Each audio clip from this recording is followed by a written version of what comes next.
Hey everyone, welcome to Sanctuary Social. I'm here. I'm Professor Wisteria. You probably know me. I'm usually one of the comp players.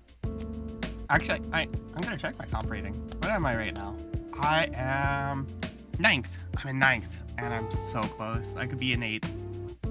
How's it going, everyone? Welcome. This is our special Sanctuary Social. The first one of every month is a competitive tournament. This is a best of 3 tournament that was hosted by me through the challenge on the Infinity Wars Discord. We have people signed up for it. We have a few people going right now, and Sanctuary Social is active. This means ×2 XP. You get your free god pack, and there is a stamped card, which I believe was actually a new card here, which is the Tank Commander Simon. I like saying Simone because it's funny for that one.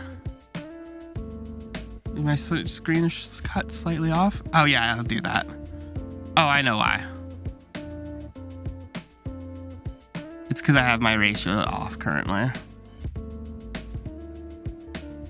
My aspect ratio. I switch around my monitor's aspect ratio a bit. And right now this is not the right aspect ratio. There we go. Thank you.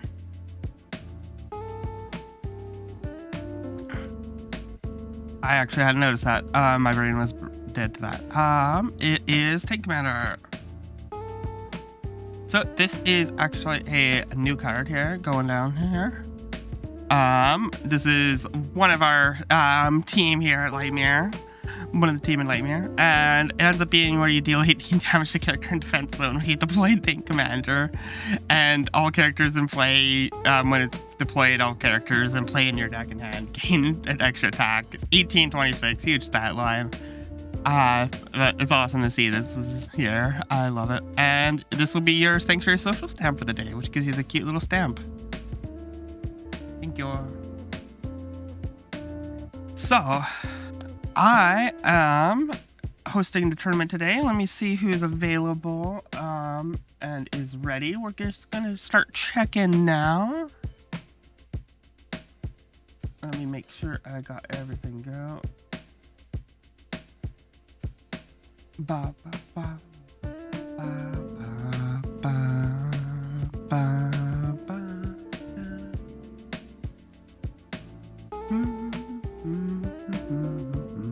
Let me get things set up here for having nice screen share for the tournament. Yes, I know I'm doing something not on Steam. Let's go. I'm doing all right. So right now we have 7 players registered in for the tournament. Let me make sure this is working fine. Yes. Here we are. We have Warren, Fang, Blixie, Tip, Legendary, Zinni. I don't know Zinni. Zach is a friend of mine, and Duelist all registered up here. Duelist, someone please take them down. Take them down. They can't win again. We have to. No, that's wonderful. We love Duelist, but Duelist is great, and I love playing games with Duelist. But it's also like your streak needs to end. We do not have a WrestleMania streak going on here. Like, but yeah, I'm doing okay. It's been a good day. I just had a nap. I woke up. I'm feeling okay. This is good. I'm in chibi form today. You know, we chilling. I'm ready to watch some of your guys' games. Hopefully it's all fun.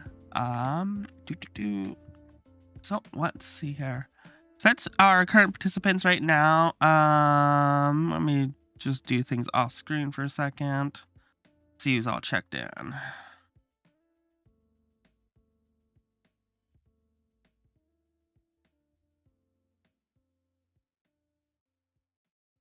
Okay. 5 of the 7 people are already checked in. Wow. Holy. Duelist the new Undertaker. Yes, you caught on to my joke. Yes. The streak.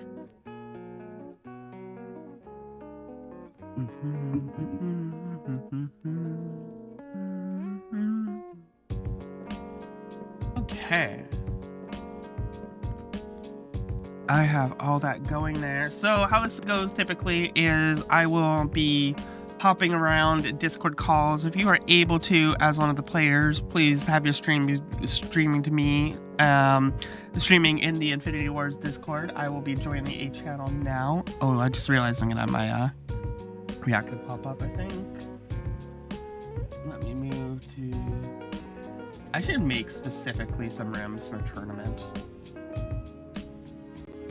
And I will have Def and Mute on.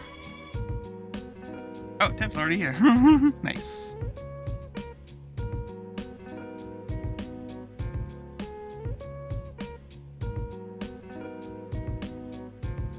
And Tip started up a stream. Perfect. Already knew what I was looking for. Okay, I'm just gonna do a quick test to make sure I got this capture working nice, Tip, because I didn't do this beforehand with anyone.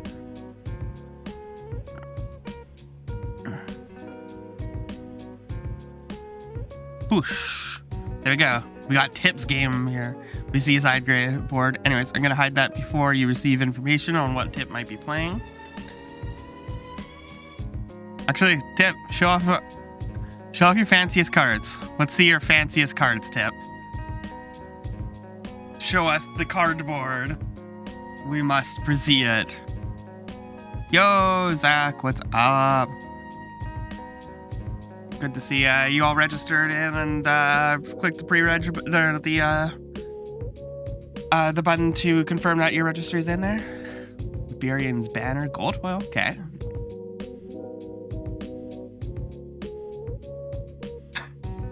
Unfortunately, yeah, I know, right?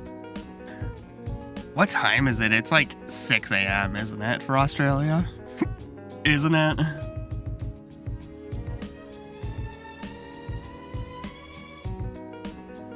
Yeah, we don't need anything else in life. You have 3 platinum useless cows? Oh my. And a gold foil cow. This is the true bling, everyone. We're seeing Tip really revealing the true secret bling here.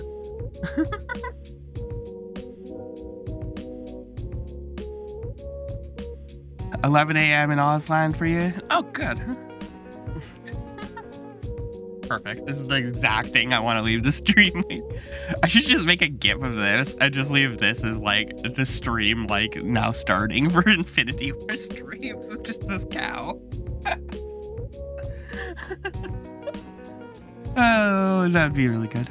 Hey, Toasty. Yeah, we're on Chibi Toasty mode. It's not because my phone is acting up what I use for tracking, and my tracking for the full model isn't as good as the Chibi. But I switch it up. Stream just briefly trashed. Oh, I did drop a frame. My apologies. I did just do it down. What is causing that? I dropped 300 frames. Oh, yeah, it was probably just a system hiccup. Sorry. I'm actually like in a low use end right now for stream things.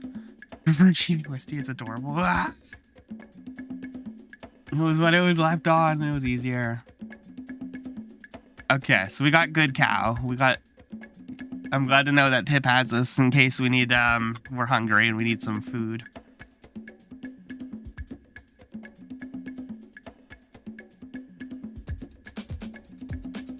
Okay, yeah, it seems like whatever happened, it stabilized.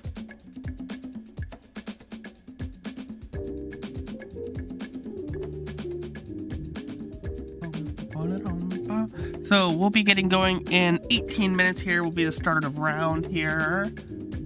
Anyone that's interested in playing the comp tournament, let me know. We'll get you in the stream, in the games. And how it ends up working is we have people will be streaming their side of the field to me. We'll be using this handy little hand blocker here. Please don't cheat. If you start cheating in their for fun tournament or whatever, and like are watching your opponent, like you're gonna kill the spirit of it. And that will make me very sad, and yeah, it won't be good. So, I try not to give any coaching advice when I'm chatting, and I only talk about things that are going on, not things that we're seeing ahead. With 8 players, 6 or 7 people right now, it can go either way for 3 or 4 rounds with 7 players. With 8, it would be it usually ends up being 3 for 7 or 8, but it can go 4 in very weird odd situations. But expect 3 currently.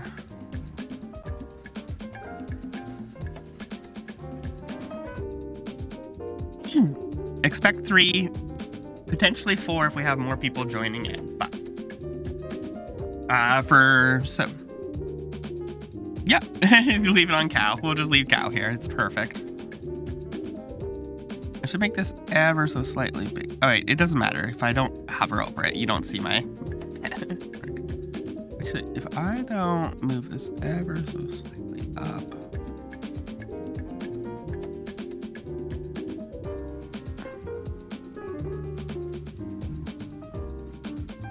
Is it 8 players, 3 rounds? Yeah, it is for Swiss structure for Yu-Gi-Oh! Specifically, Zach. But I've had odd cases happen. I've had games go to 4 before in my years and years of TOing, for example. Best of 4 happens because ties. Ties are a thing. And sometimes in other games it'll be weird.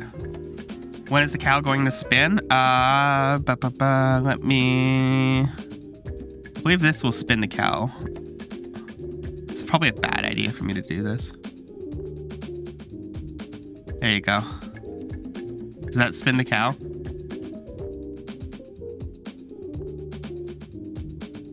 Spin the cow.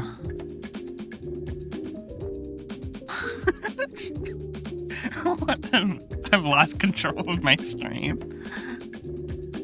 Yeah, assuming no ties and assuming no weird situation with like a buy. It can go really weirdly, like spin, yes.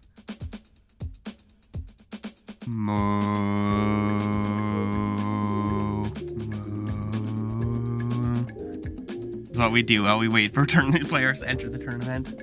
I see 6 of 7 participants have signed in. If we can get 8, we can make it a, there'll be a extra Infinity border card, I believe, actually. Let me make sure before I say that for sure. I shouldn't say that out loud yet. It's on 8, right? Ah, it's at 10 players. No, it's at 10. Okay.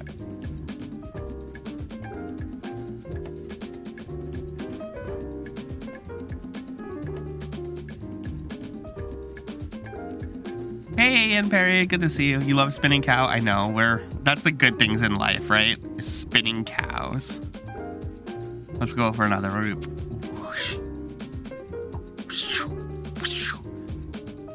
We'll just leave it like this for a sec. Who's the last one we're waiting on? Ziggy? Heard they're ill.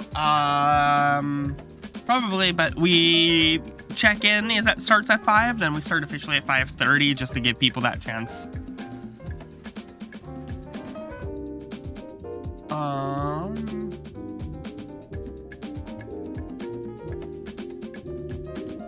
Yeah, 6 and 7 are checked in currently. Let me see who's all here. Yeah, it's just Cinny there. Cinny wasn't feeling very good. That might be what it is. But we'll wait a couple here for it. How's everyone feeling?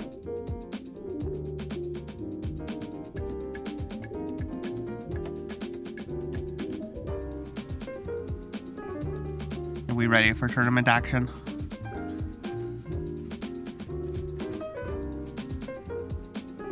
Stretch. I'm gonna get comfy. Oh, perfect. Tip just pinged. Perfect. Thank you, Tip. Nah, that'd be Zach Tip pinged. I can see things too. You woke up like 20 minutes ago.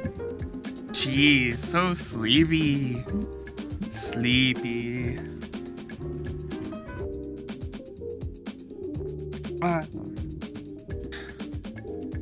When did Whiskey become Australian? Yeah, I don't know what happened, Toast. I'm just living, spending too much time hanging out with all you Australians will do it. Yeah, no, you're not Australian, but you know, hanging out with Infinity Wars people. Oh, yeah, Australians are around. Yeah, I bring Zach because they didn't have to in-game name. Yep. Is a Terra boy.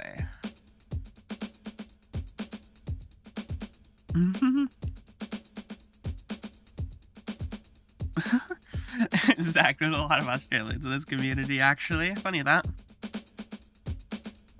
I gotta remember to reverse the screen display when we get back into toasting for the night. He's not Australian. I know, you're North American like me.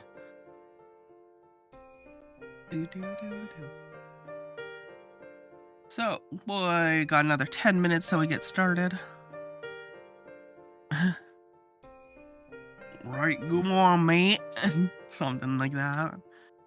I saw a thing recently. So I'm Canadian, and it was a friend said something, and it was really pointed to me. But it's Canadians are polite but rude. Australians are rude but are nice but rude. And I was like, this is a separating factor, and it's just like, oh yeah, Canada.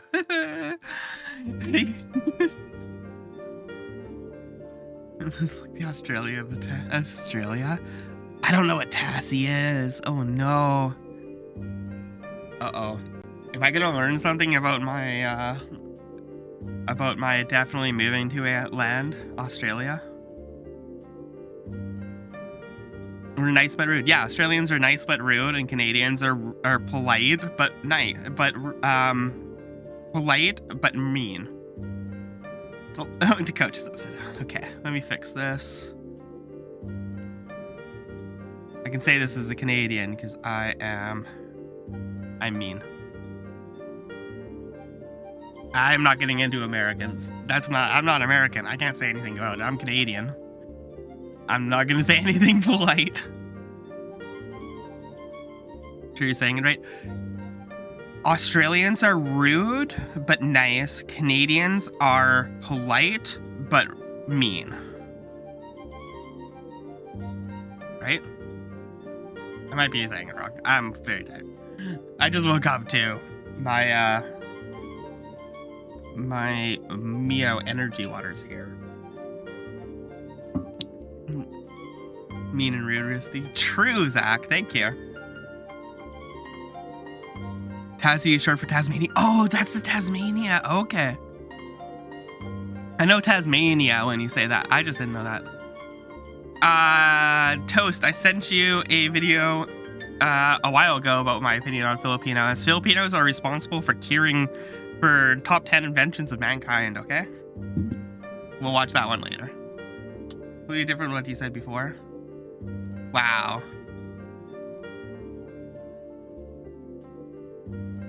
Yes. Australians are rude, but nice. Canadians are polite, but mean. That's what it is.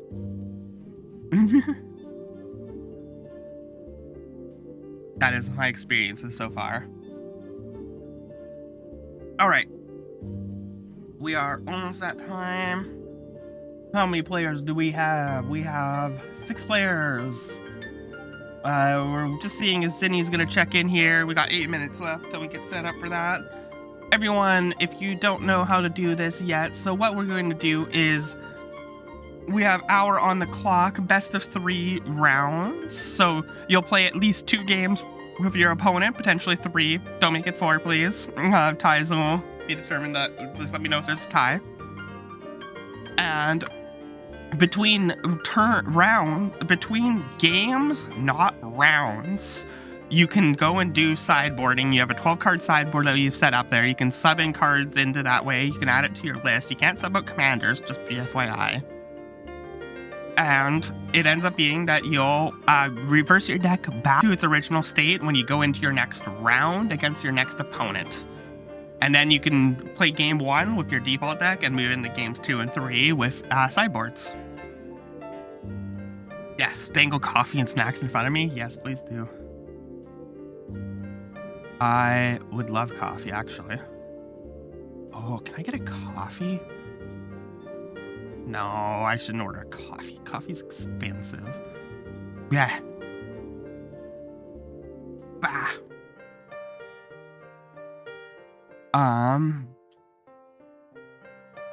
So we are gonna have round 1 timer now, is what I'm gonna do. Round 1 timer.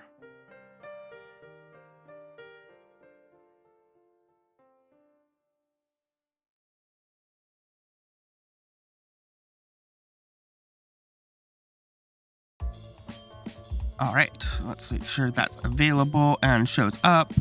Boop. There it goes.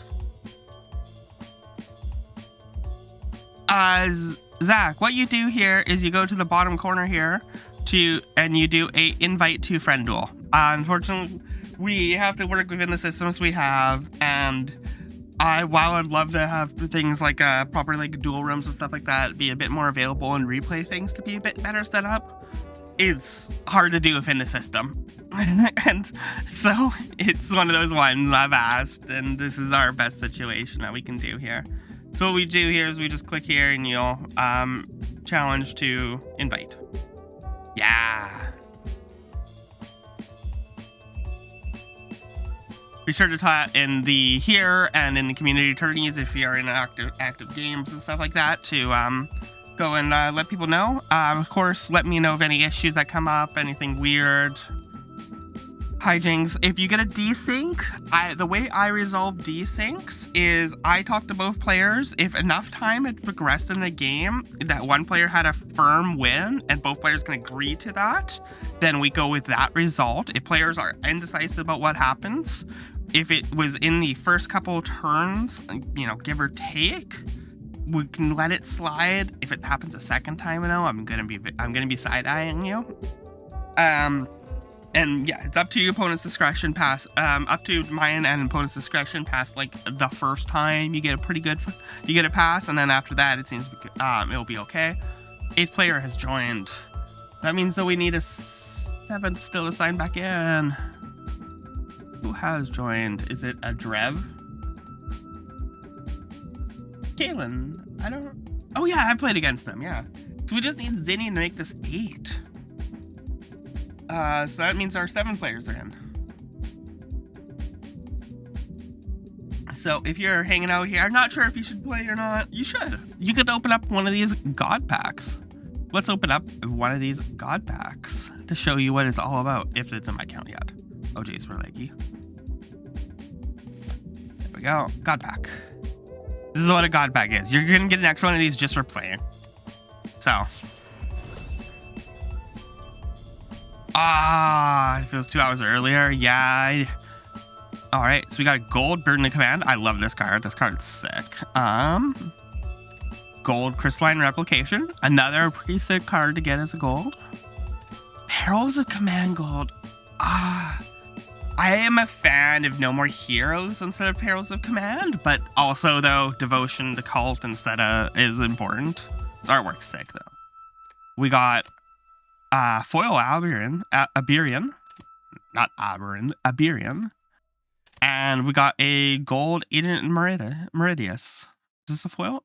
Yeah, it is a gold foil Meridius. That is pretty good. So that's what you could say, for example, get in an extra God pack just for playing in a couple of turns, for a couple of rounds.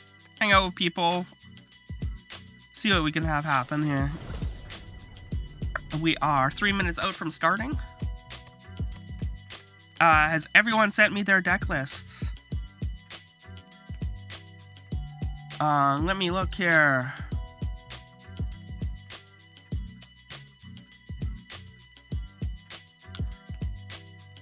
I need to start making up this list of everyone. So I need... All right, Shadow, yes. Wixie, yes. Tip, yes. Right, this is Tip. Oh yeah, there's Tip. That is, yep, Duelist, yep. Zach, yes.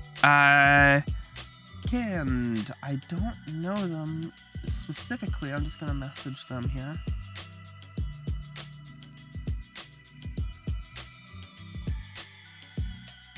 Is that the right person? Okay, I'm just gonna turn that there.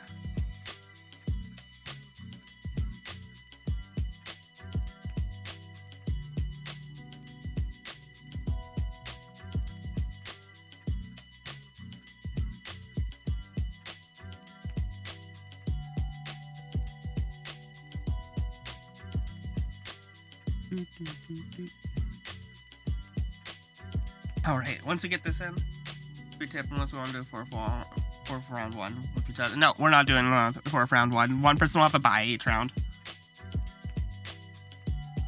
That is how we resolve that. So I'm gonna quickly refill my water just while we're getting started here, because I realized that my water was half filled. And then we will get started here. I'm just gonna wait for the last person to send me a deck list, and we're gonna see if Zinni is free, but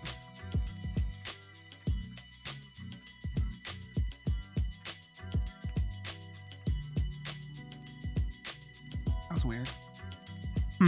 Okay. 1 minute.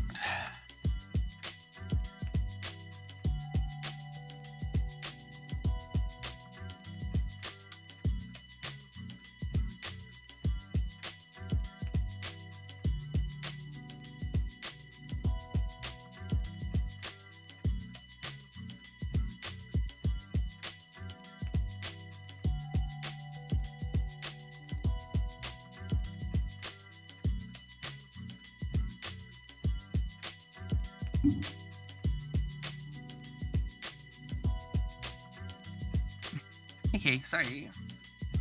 Yep, pairings will be randomized, tip. So do not get into placements yet. We're just gonna see here. We are... Hi, I'm back. We are going to get... And... Oh, wow. Okay. So I am missing one deck list, and I'm gonna assume that Zinni is sick, as you brought up there.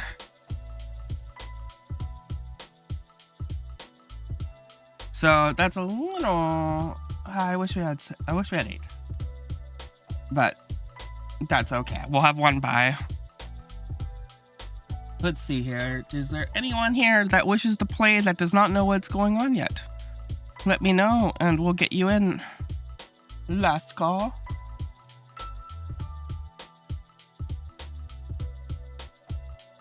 Okay. All right, I'm gonna assume that that means we are good. So let's remove Zinni. Yeah, last call. Okay, perfect. Thank you, Zing.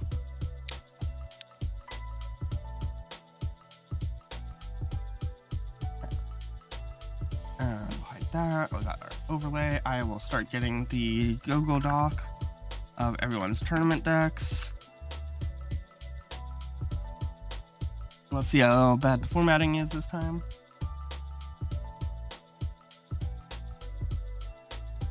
Yo, Duelist! Welcome, thanks for showing up. How you doing? Yep, check Discord.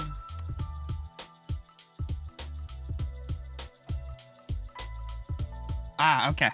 Just take a minute to finish that. Oh.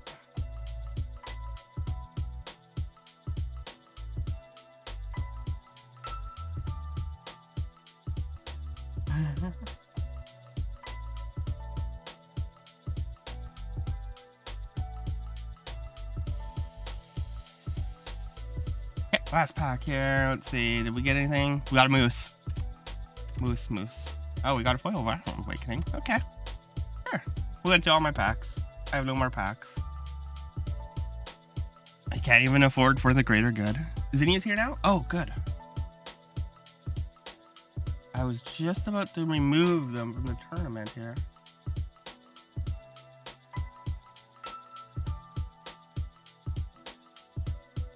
Okay. Let me just check on this. Let me just...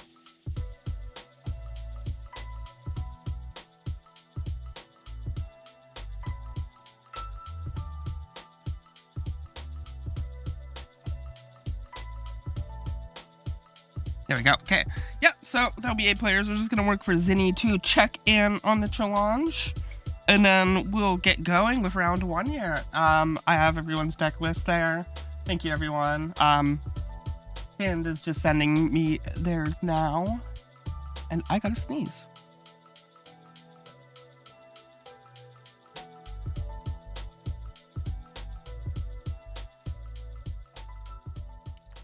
I always think about how sus it looks when I'm sneezing with the model when I'm muted.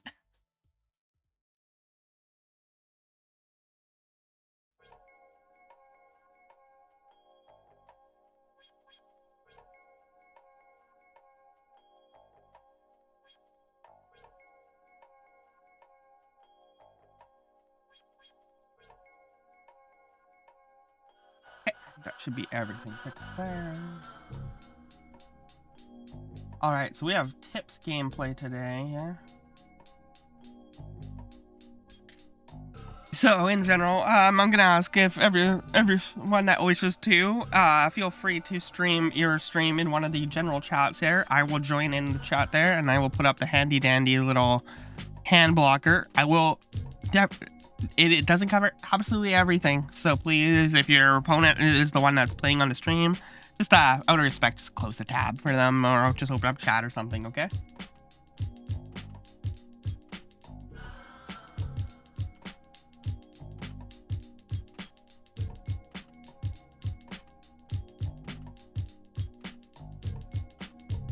All right, everyone is checked in. We are good. Let's shuffle seeds. And let's go into process check in results. And we are starting the tournament. We have our 4 placements for today. Let me get a screenshot of it all for you here and here. And I'll bring it up on stream here for a second. We have Caitlin versus Tipperax, Shadow Fang versus Blixie. I think you two have been practicing together. Don't worry about it, Fang. If you don't want to, I'd rather your intro was working better than we watched the other side. But if it's the finals, I might have to ask if your opponent really can. Duelist versus Zinni, and Legendary versus Zach. Here we go. So we got some tough matchups here.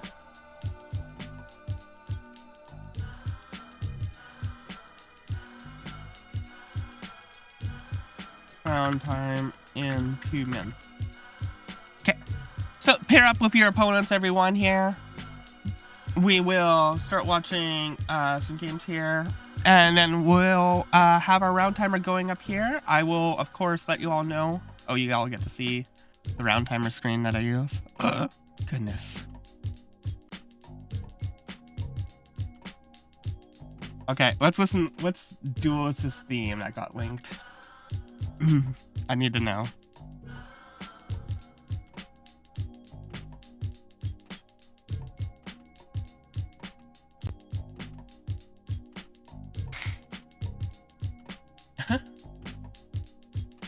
Perfect. You're all memeing.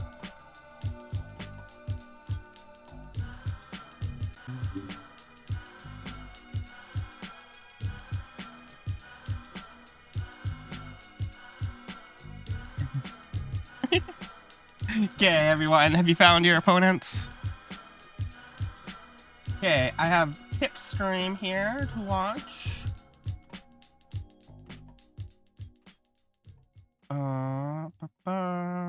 Discord, where are you? There you are.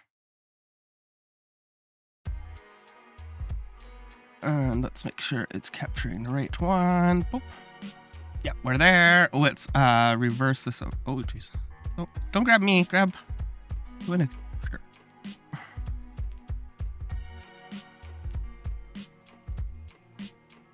Why isn't it giving me the spin command now? Give me the spin. We're watching it like this now. I'm so sorry. There we go. All right. So we'll bring up the hand blocker. I guess this is a little bit.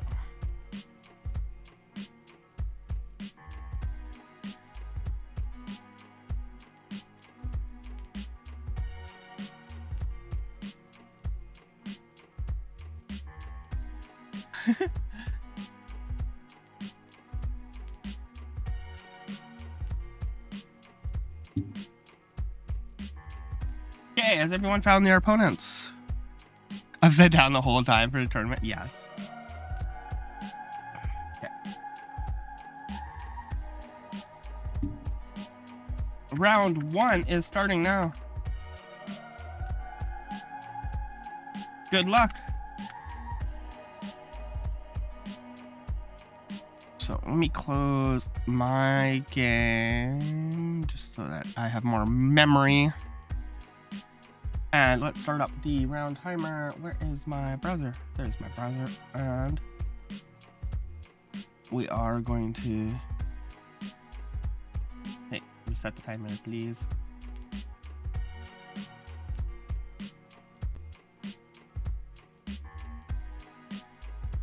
And let me refresh that. Refresh the source. There we go. Round timer is beginning 1. Oh, music volume up to full. Let's go. Actually, I'm gonna turn. Actually, we'll keep a little bit of volume here, just so you can hear the noises. And so here we see Kalen has 2 sleepers, 1 cult, going for a Nero strategy. Tip on a bit of a funny idea here. This is Taxera, which I've seen around before. Can spectate. If someone else is like streaming a game, you can. This is where you just end up watching it through their Solid Flow. So we're just spectating a game that's going on now. So we see right away sending the dragon to the graveyard, but I don't know if that was the best strategy here. Spirit Guide in Tips' command zone here exiles the top card of the graveyard. It's brutal for these sort of Nero decks to play through. Spirit Guide and Command. It's so rough. You can't do, like, not. It's so we're gonna have to see Kaylin to get over this.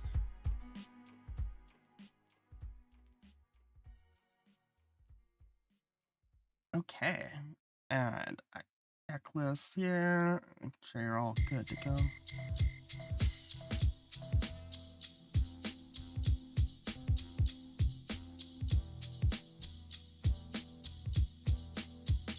So what we have so far going on here is we've sent a couple cards to the yard, and they've all getting hit by Spirit Guide here. Just a nasty Dragons card. 4 runners triggered by Taxera. Echo the Altar here, going and sacking a Battlefield Scavenger. Giving an effect here. Another card in the yard though, but it's... Spirit Guide's gonna do its thing right here. Alright.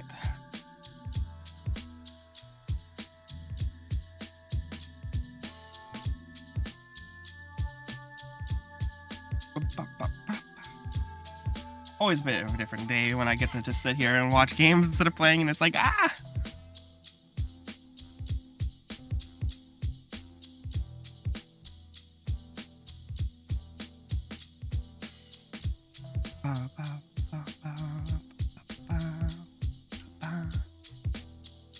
Okay, we need to switch up the tempo for listening to some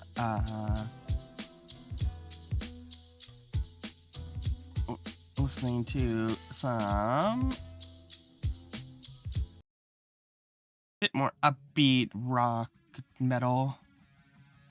No lyrics, so we can just focus in, lock in on what's going on here. We see right now that we have a very large Nero opposing Tip here. Tip has a lot of tokens. I have to turn that down 1 notch, maybe. Boomy activates here, blowing up a Forerunner.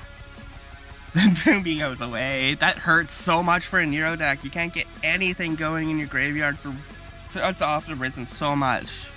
Having direct command zone removal is so important sometimes for this reason.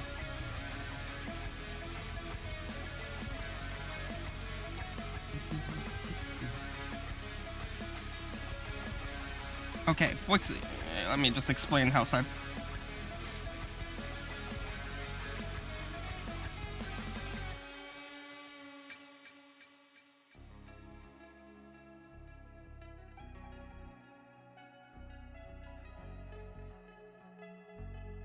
If you're not started yet on your games, let me know.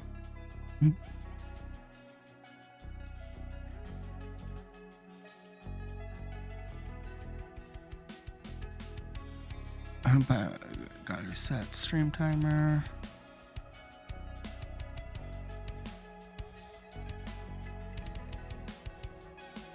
Okay, it's all good.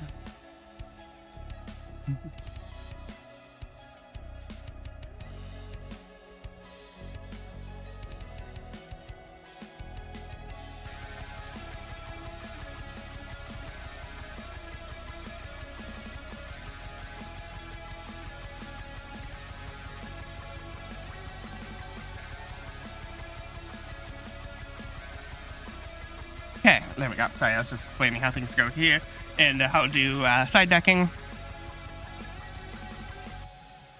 So we have Texera here.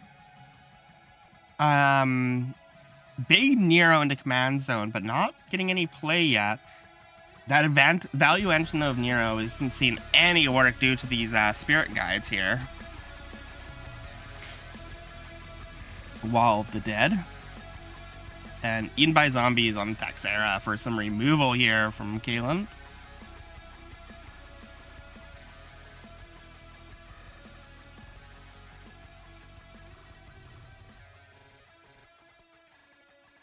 And we have a couple with a Wall of the Dead on tip side. That's a card I don't remember too much of. All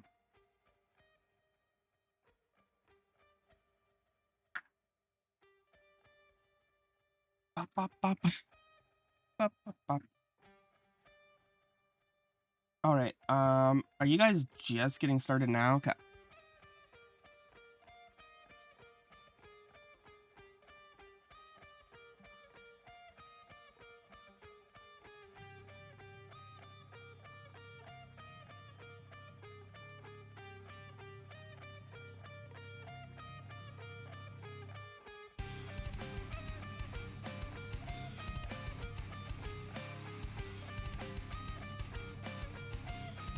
Okay.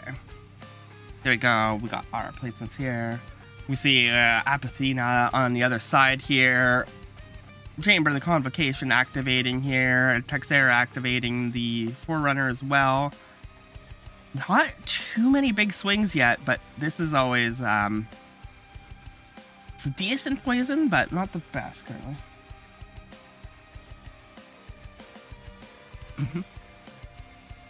And so this will be round 1 of the tournament.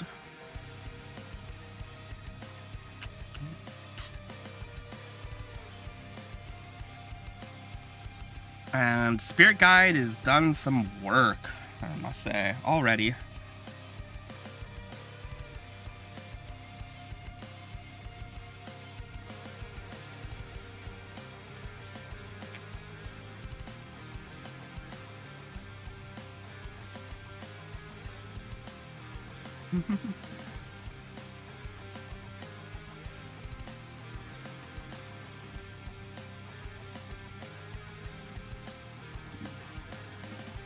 Okay.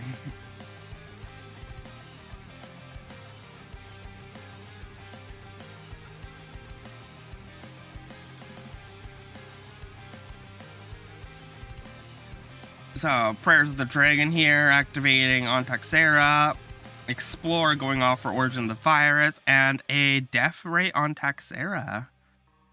Acolyte of the Altar, sacking some characters here. And Texera gets taxed, but she survived for a little while, and then gets exhausted. So, Kalen is at 66 health, 100 morale, to Tip at 85 morale, 100 health. Board presence, a little bit in Tip's favor here, but not by much. We're seeing a couple. The Texera is pretty equivalent to the Apothea, but that Nero is sitting there as a 22-22 in the back row, ready to come in and deal a big swing. So we're gonna see if that comes up at all.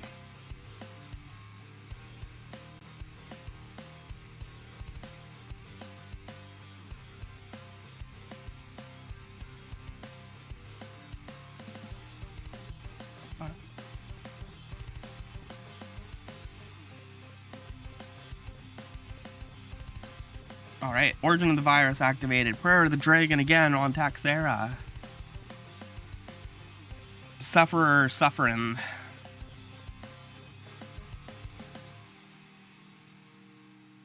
Activate Tribute to deal some control. Taxera swinging in here against Nero. We saw Nero come in here. Taxera bounces back to hand. Empathetic Battery, keeping Tip nice and healed up. That morale going up.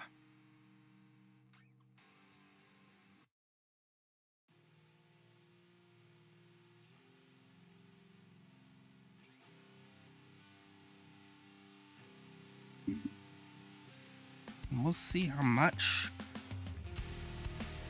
This is cool. This is both not as much common of the decks of what we've been seeing in most of the say-sos recently. Both players on sleepers is a strat, but always exciting to see. We'll see what the meta for this week month ends up shaping up to be.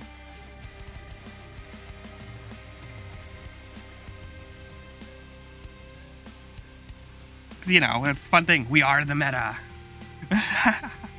We're playing best of 3, so it's slightly different than like the ranked ladder, but you know, most of us are also up there.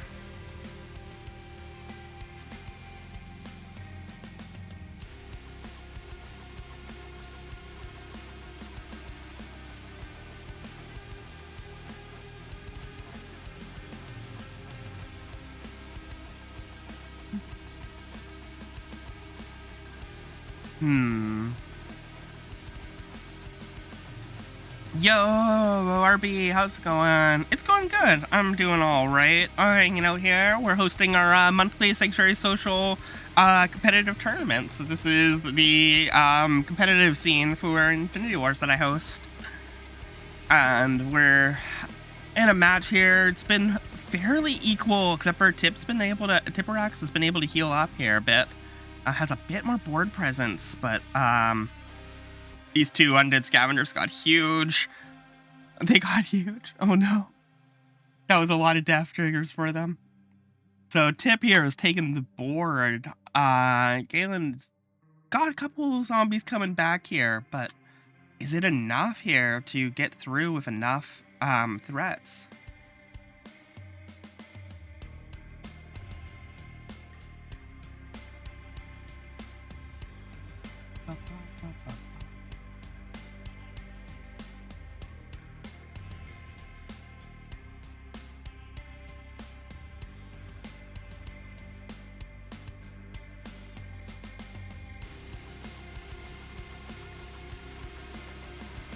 Got room cleaning your room and had big burrito. Yo, I could totally go for a big burrito.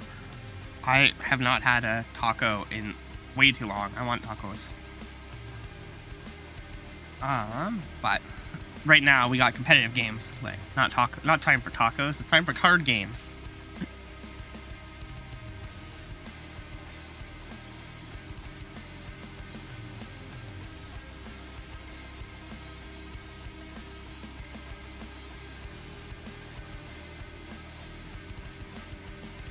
Alright, so Caitlin's shuffling around cards in hand. Keeping Sleeper's Cult off of its graveyard was nasty here for the Spirit Guides. I wonder if Caitlin has a option to sub in for some command zone removal. Potentially some like Perils of Command. We saw that card earlier in my pack I opened.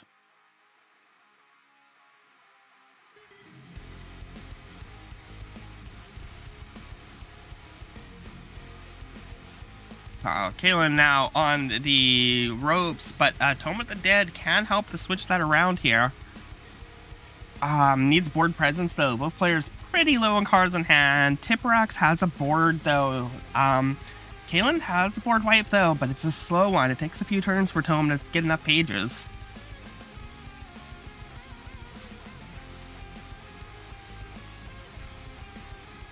Please don't call me person. I am streaming. Okay, my phone's off.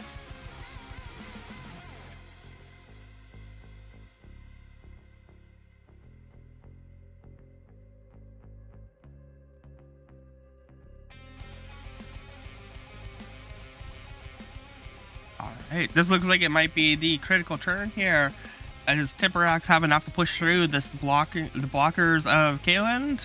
Looks like it. There we are. The Undead Scavenger strategy with Spirit Guides, and now the Tome kicks in. One turn too late.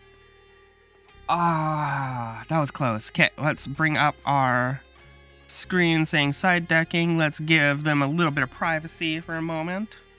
Thank you, Tip, for sharing your screen. I'm gonna ask other players to do so as well when they can. Oh, I don't want to join that VC. I want to.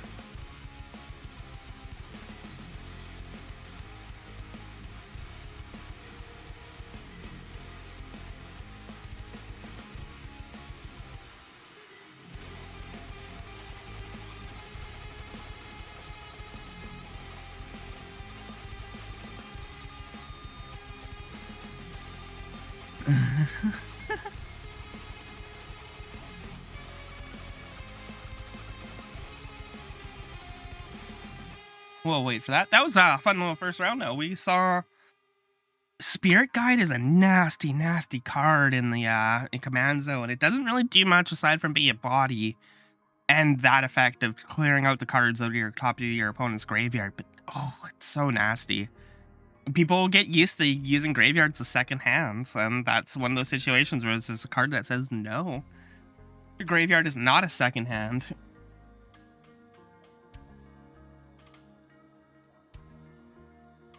Me when I'm bad. Yeah, you're bad. Oh no, you went 0-2, Zach? No, we practiced for this. You're supposed to come in here and sweep. You got paired against Legendary though. Legendary is a great player, so.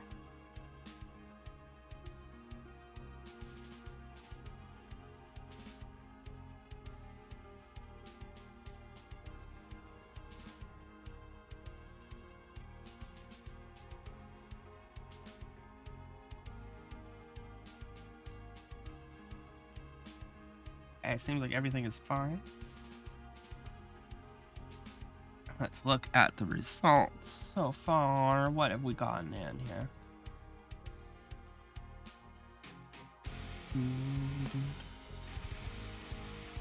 Graveyard is always a second hand. True.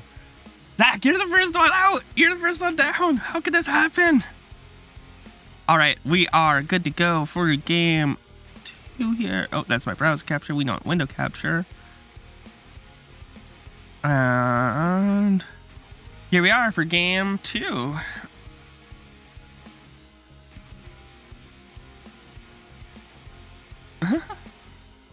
Yo, Cloud Cell, what's up?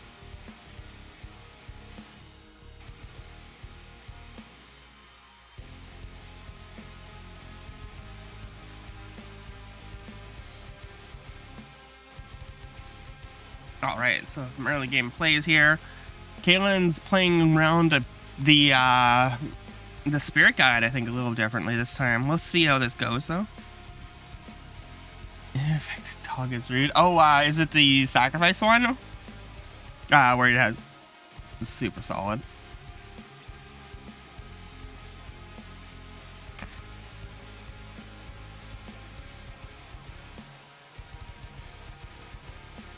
Nice. How'd it go, Duelist? Report in on the challenge there, and we'll, you got it against Zinni? Nice. Hopefully it was a good game. I don't know what Zinni's playing. I'm really curious. I hope that we can get to watch their plays on game 2, in round 2. I said game 2, and it's the wrong terminology. It looks fun. I'm always excited when people bring out new things. I secretly know what it is already, but I'm not saying anything.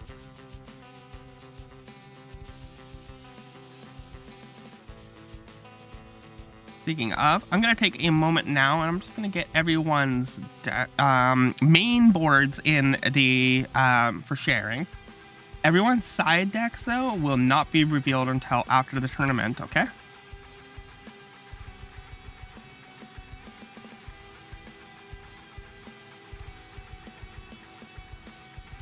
I have to do this the awkward way.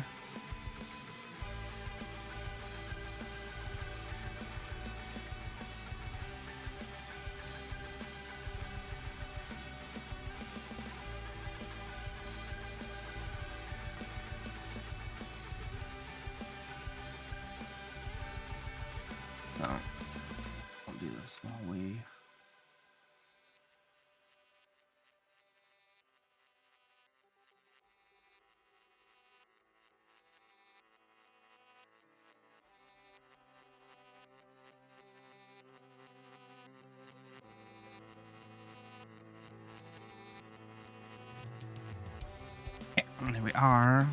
This is...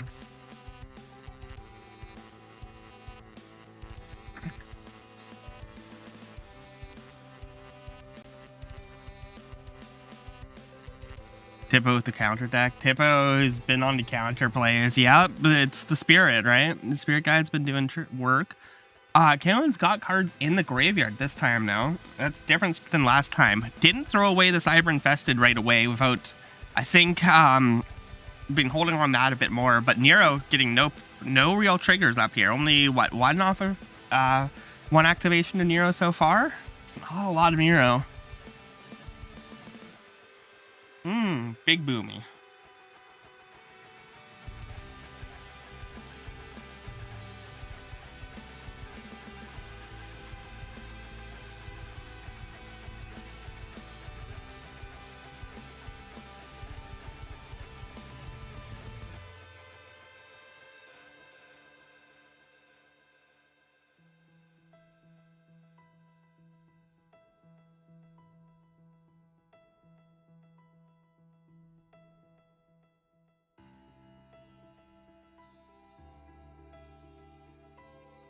I really have to do...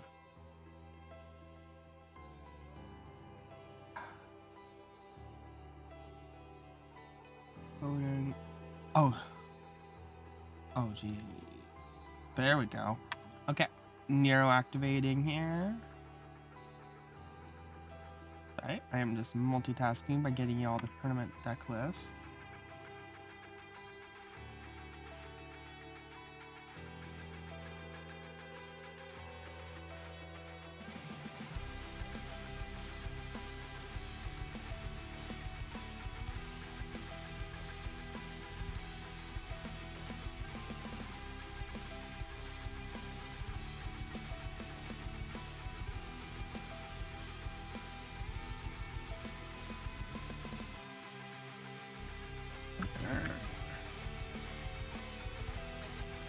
What do we got going on? We have a fairly aggressive flying board here on tip.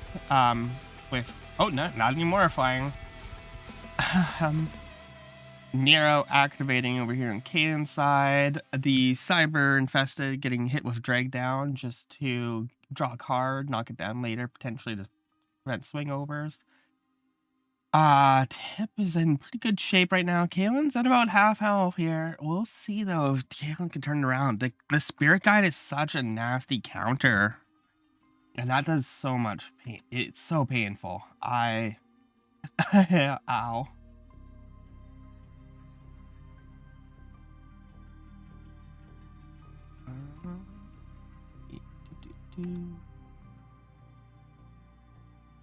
And yeah, I'm just editing what Blixie has in their deck here, and it looks this is super fun. I forget what half these do.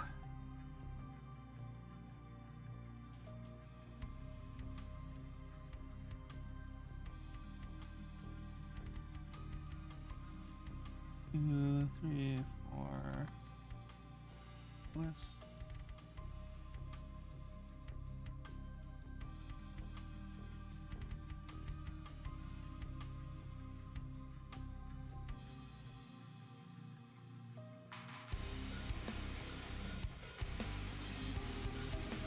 Okay, I have to copy this one from another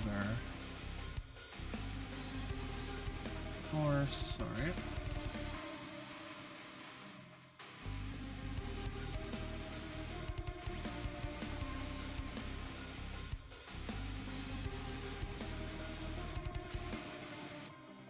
Okay. Spirit Guide won't stop Nero tokens as the Risen is made first, then the sacrifice character you'll actually. But if you actually want to raise a dragon, yeah, that is true. It is so awkward though, still, like in the timing of it, because usually if you're in on any reanimation strategy aside from Risens, right? Like for anything that's using Raise Dead or Dark Wish.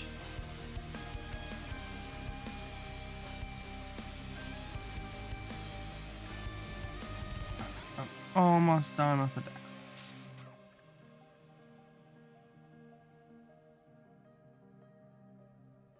Alan is a rough amount of health here. This is...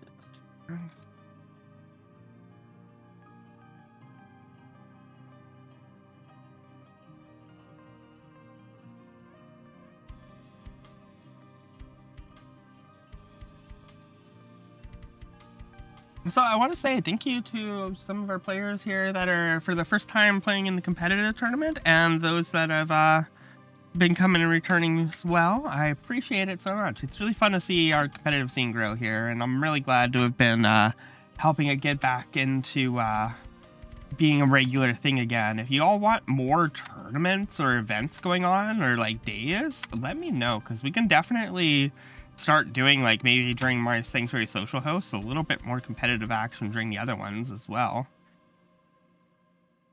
Or, you know, we can try running a bit more tournaments than we will have than once per month if we ever wanted to.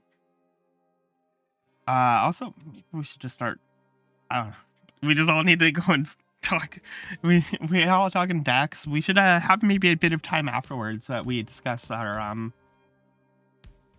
our decks and stuff like that. I think that might be fun. Okay, which player am I missing?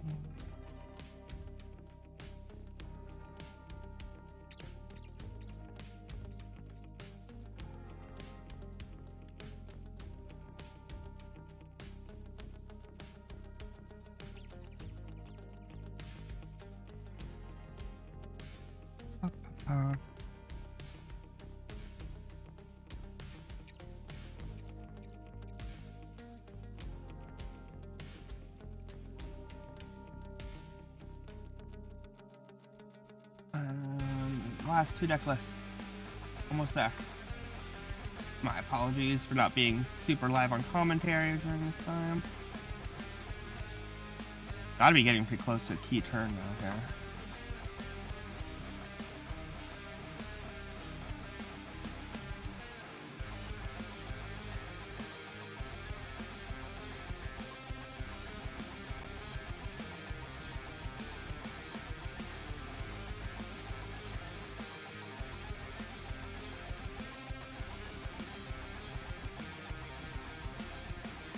And we're at 32 minutes left in round here. I will do an announcement to everyone.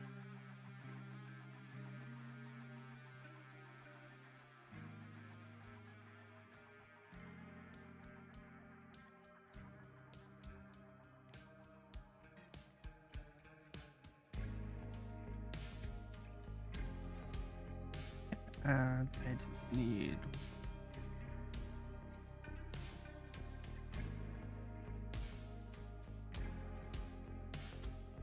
Let me just grab Duelist's deck off of this this listing of it, because pressing space for everything is awkward.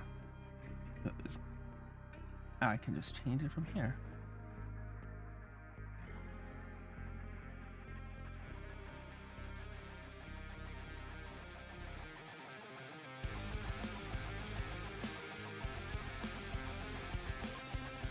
Just make sure I don't have any person's side deck in here.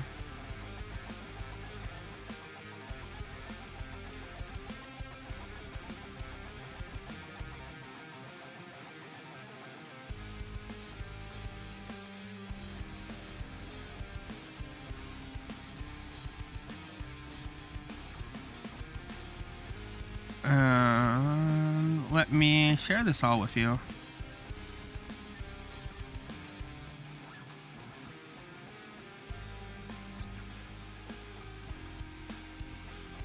Oh.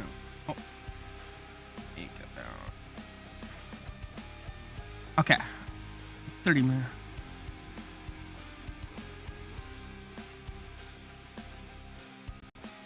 Let's see here. This actually is our last round here. It'll be these two. Let's catch up on here. We see Risen's and oh, the dragon got out. Galen got the dragon. Let's go. Versus a bit of a strong, like, not a strong board, but we see the empath battery, the wall, A little bit more on the utility. I think an empath battery got stolen. Kaylin grabbed one of those at some point. I'm assuming with a logic virus? No, logic viruses. Wouldn't be it. This may go on for a while. This is game 2. Yep.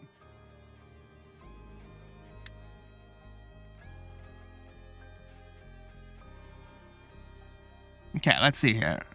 Oh, RB, if you're still here. Yeah, I'm glad to hear that your room's way cleaner now. That's awesome.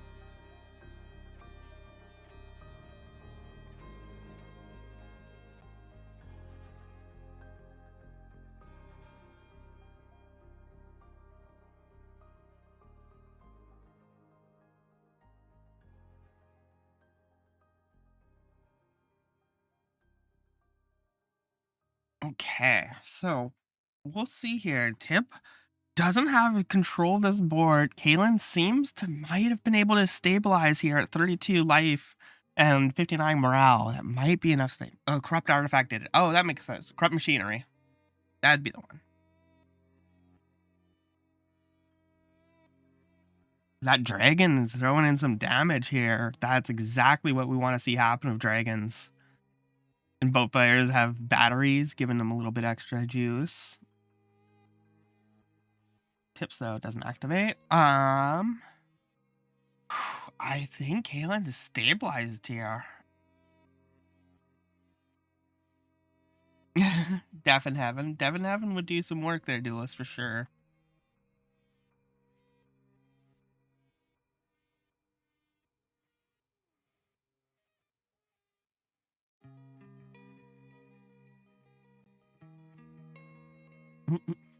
Tip was trying to signal to us things, but we can't see what that is there. Drag down here on the flyer. A lightning blast on Aroletta. So it trades out with a sleeper. Or Verism, not a sleeper. Okay. Tip is out of characters on the field here. Kaylin still has quite a few going on here, but is it enough to get anywhere right now against this dragon?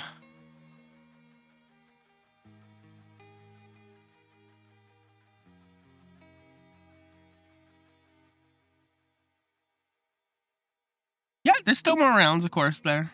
Remember, keep your spirits up, right? Even if we're feeling a little tilted, just take a breath back and remember that we're just playing for some fun. We're playing among friends to practice and get better, right? And this is how we improve. We all get to make kind of cool style decks. We play a bit of a different format with the best of 3, and it's cool. You get to be you're part of the competitive scene here in Infinity Wars, and we appreciate you. We all get to, oh, there we go. That's going to game 3. Kaylin gets it here with the Infected Dragon. Cyber Infected Dragon got us a bunch of time. We'll hide that. I need a spinning cow still.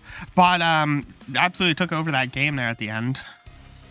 I will post 26 minutes left in chat.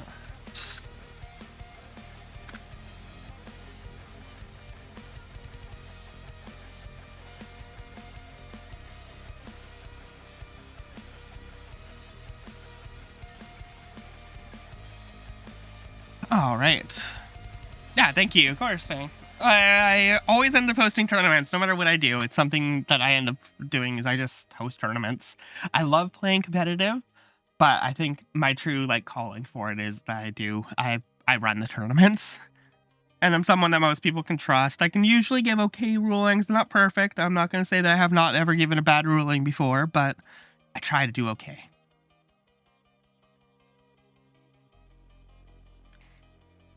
Yeah, for sure. Go and take a break.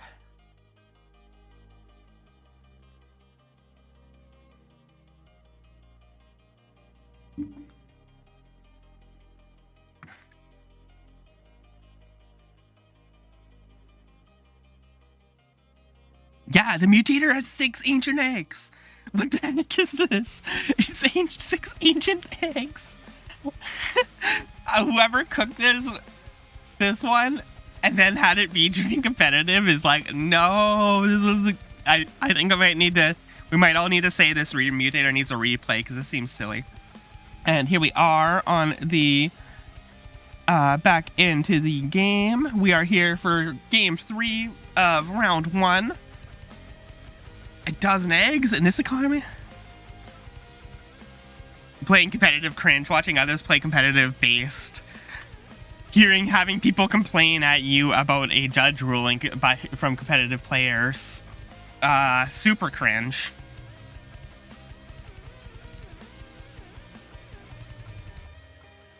We love cringe life here.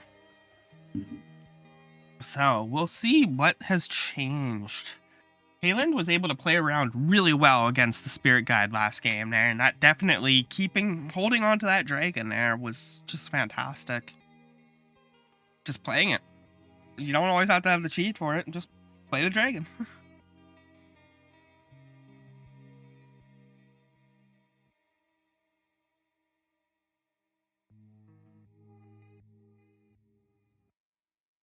All right, so a couple little undead threats here. No one's doing any big plays. No Nero activation, which feels so strange, but when you see Spirit Guide, it's what you got to do.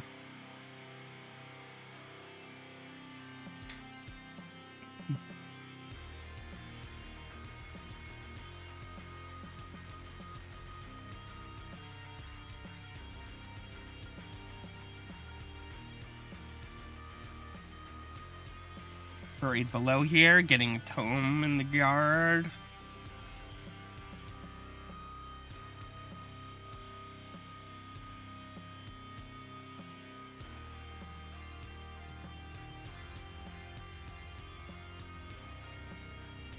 Ooh.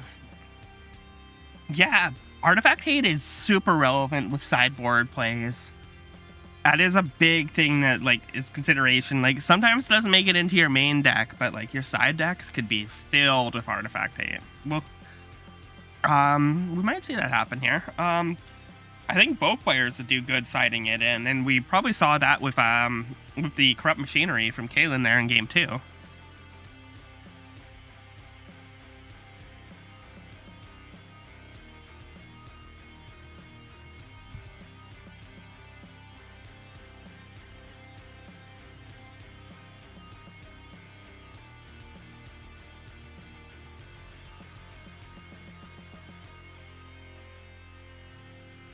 And here's the Raised Dead on the Cyber Infested, getting it going right away. Perfect. Yo, welcome back, Fang. Hopefully you had a good little chill outside. You doing any of those pinball tournaments soon or no? I haven't played pinball in a long time now that I think about it. So we got a big nasty resurrected dragon here. It's thrown into enough that Spirit Guide's gonna have a hard time catching up.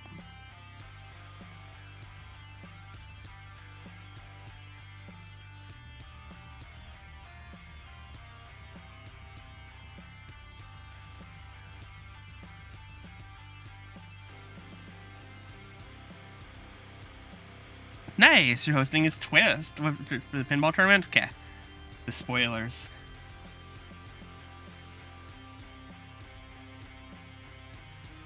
There's a few reasons. Mini games in between chess rounds, in between pinball rounds. No.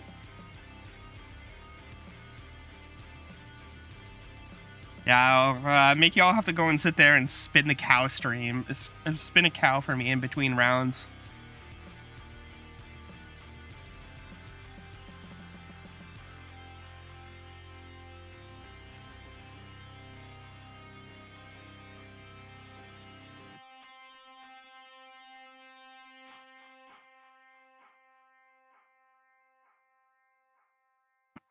Yeah, Caitlin's got a good solid deck here.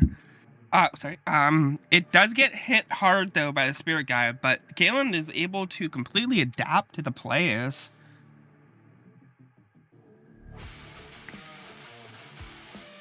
Oh yeah, we did see a Dragon Sack.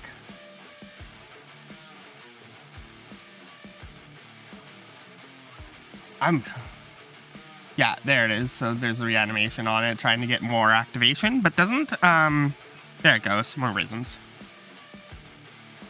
Oh.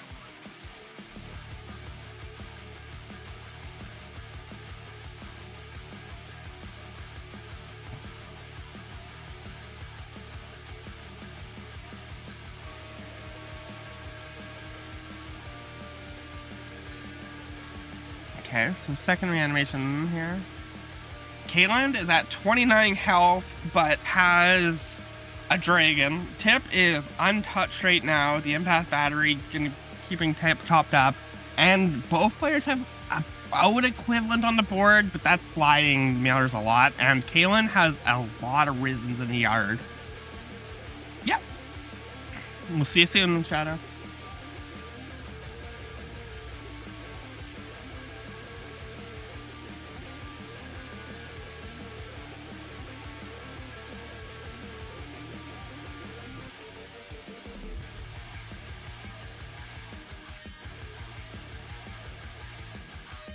Zombies still 2-2, but you are the aggro. Yes.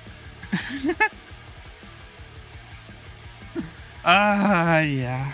Yeah, Tip is the aggro in this matchup, funnily enough. Because of this win game. Is that something that you all know is a article? It is written back for the dojo way back in the day, but it was Who's the Draw? And it's about in Magic the Gathering card game theory in general, but Magic specifically.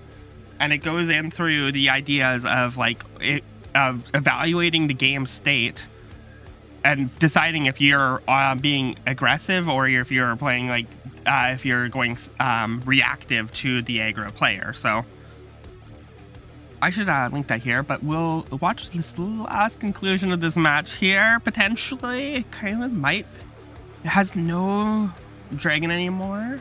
Might not be able to hold out here. Tip has kind of never thrown off of being stable.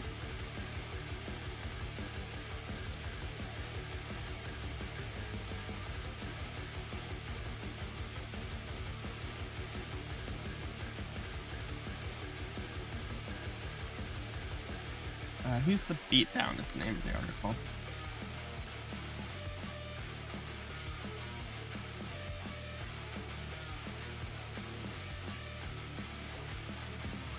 I'm gonna link this in the competitive chat here.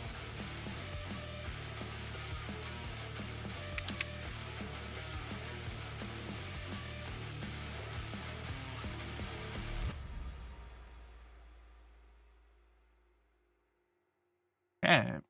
So, Caitlin able to hold out here again. We'll see though. 6 is such a scary amount to be at.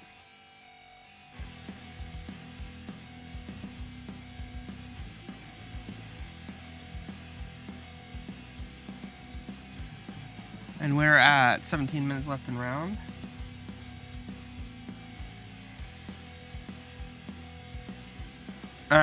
This is, I try not to. Basically, this next turn determines whether or not Tip is able to push through for this last bit of health, or if Caitlin just stabilizes out. It's my guess.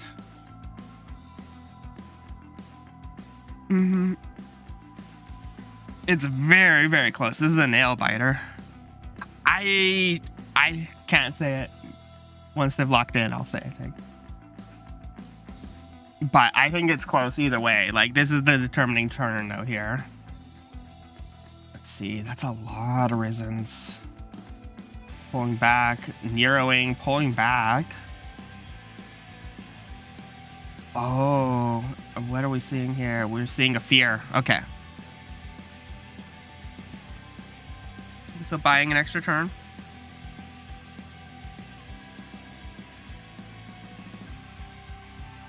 Yeah, this is the stabilizing it at the last couple hit points and just getting there potentially against one of the bosses. This will be sick though, Galen coming back from this. That bot time, there's no tome on board.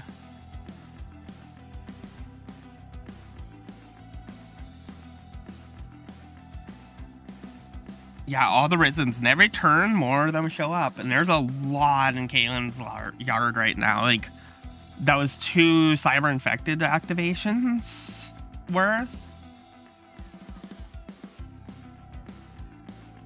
Oh, Yanshi's Wrath would be amazing, yes. Yanshi's Wrath is underrated, I think, almost. Like, it's... The problem with Descendants wrath effects and like board wipes is that you just have to work so hard to get to them, but they're so nice when you get it set up as like you get like a Yonshi's wrath and Sage clicks, and you're just like, oh, this feels good. But ooh, compared to the ease of throwing out a mass death for Cult, like.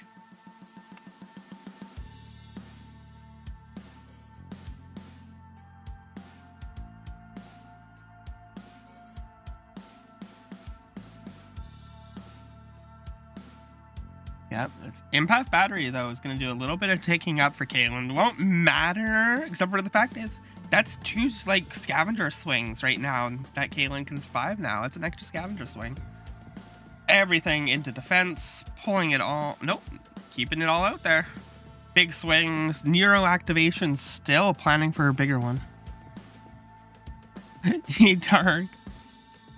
It starts way too late for you. Watch them really.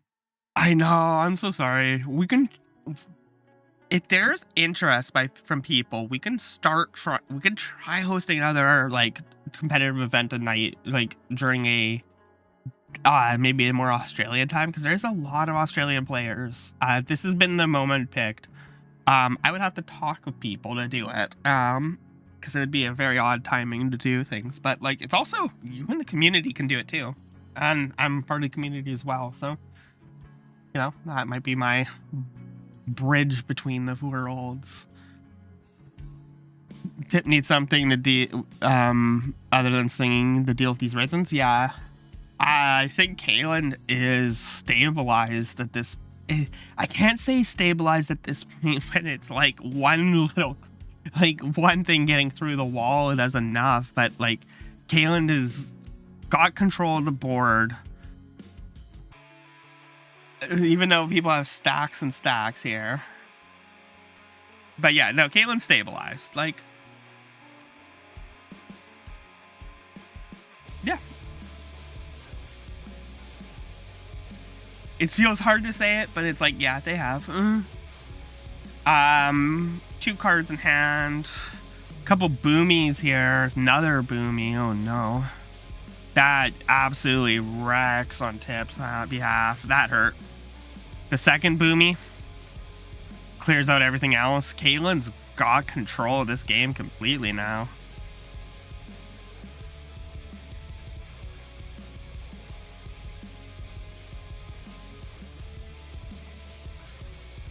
Yeah, Tip is in a very, very rough position now. Caitlyn has so much going on here. Complete control of the board. Stabilized at 6 HP. Get it back up to 18 due to the empathic battery. Like, wow.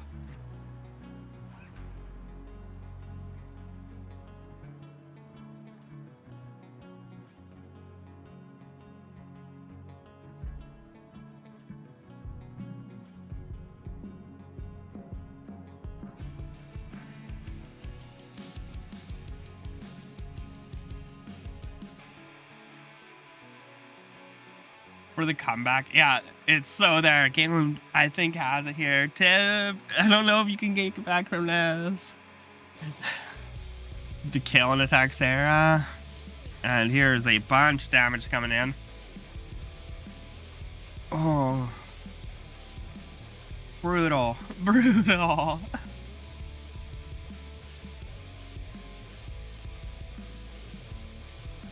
Like 3 cards. Mass death. Oh geez, yep, there's the flooding of the board. And Caitlyn takes it. Game 3. We are 50 minutes of hard fought battle between these 2 players when they get there. Let's go. GG. Let me bring up my side decking and that.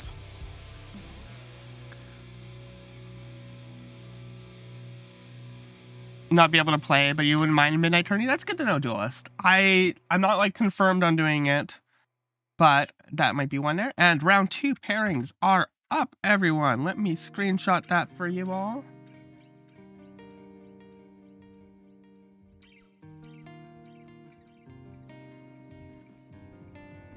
And I'll bring it up here for us all to see on browser.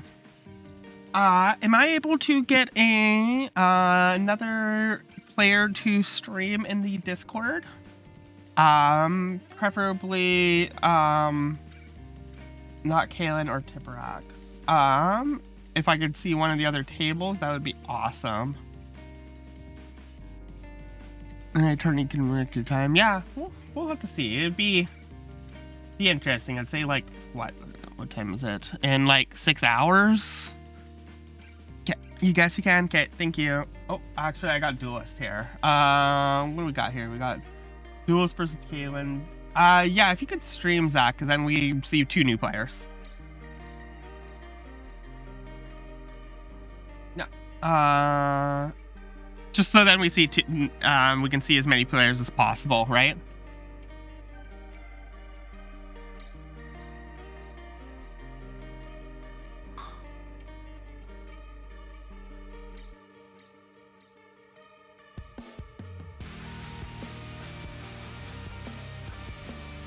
Round 2 timer in 2 minutes. I'm gonna get Zach's perspective of the stream here.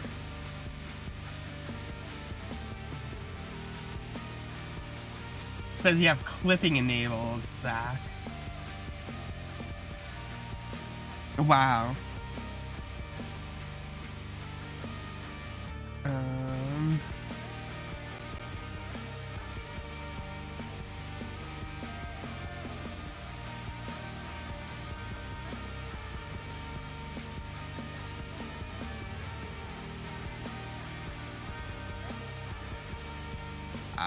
Taking the time that I needed to do the... Okay, and we are at... Has everyone found their opponents?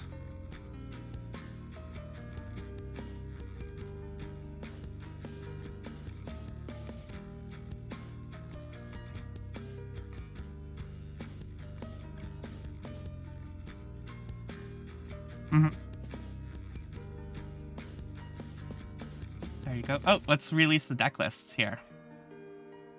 So you all get to see the... Oh no, you get to see my real name.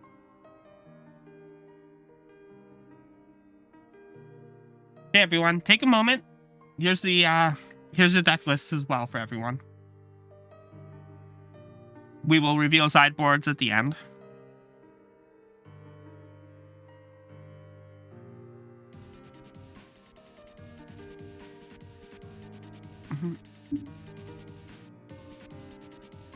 What, revealing lists? Everyone know, it's just so that everyone knows what everyone's playing, right? But you still keep your sides. You see Zinni's on Sleeper Sack.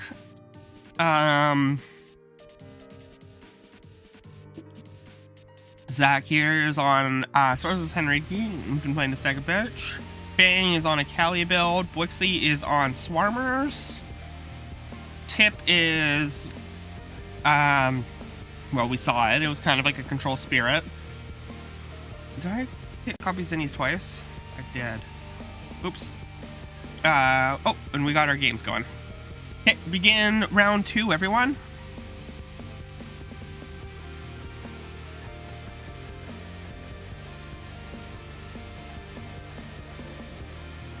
Let me bring off the side decking. So we're seeing a lot of cult in this matchup.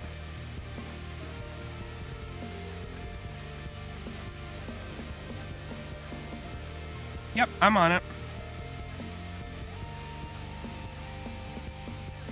So I should just save there and refresh. Refresh. There we are. Perfect.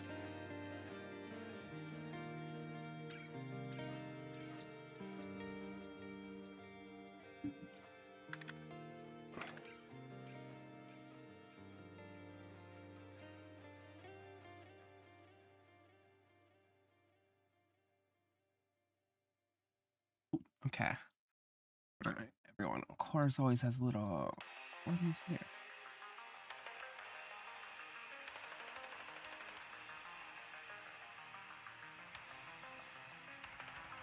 All right, so right away we saw read activations here. Vang rolling a newcomer title, has a higher level than Terra does.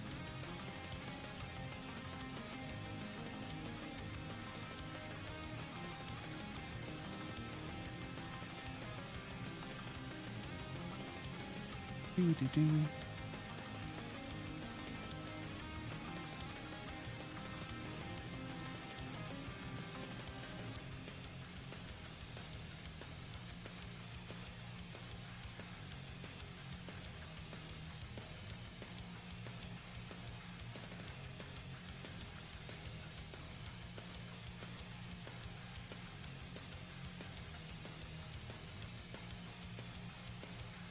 All right. So Fang here, thinking it through, playing with a Medi and lightning blast is on the uncontrolled rift strategy. What the? What are you? Well, we don't know what we're gonna see now. Fang is gonna just have everything, or maybe nothing, or maybe absolutely everything. And Nova, let's go.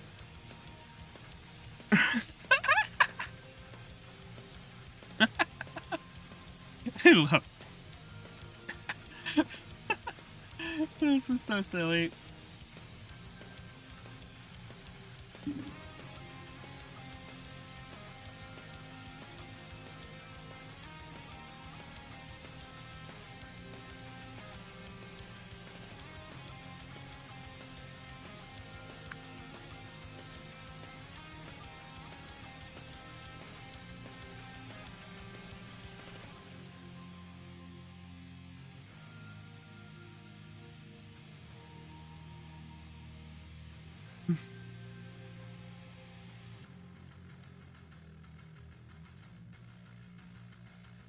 And Medi activations here. Infected Devil getting in for a free swing.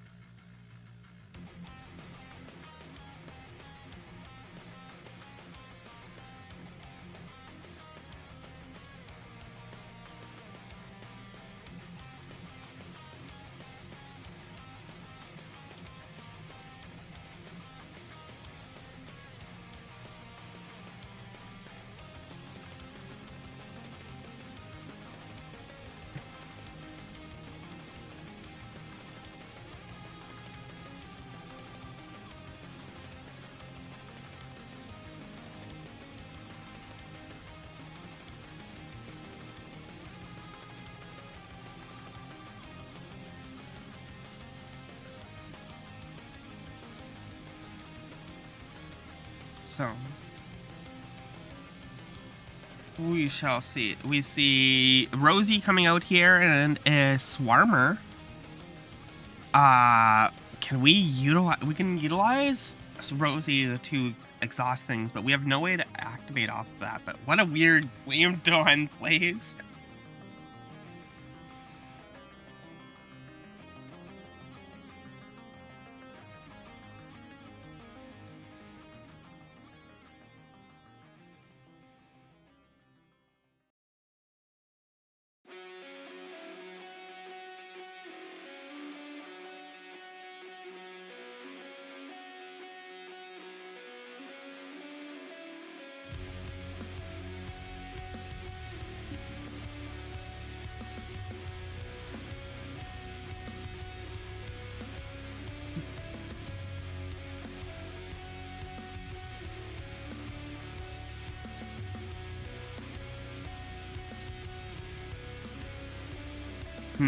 So we have a Chlor and bit of a build-up board of just like little threats here from Terra.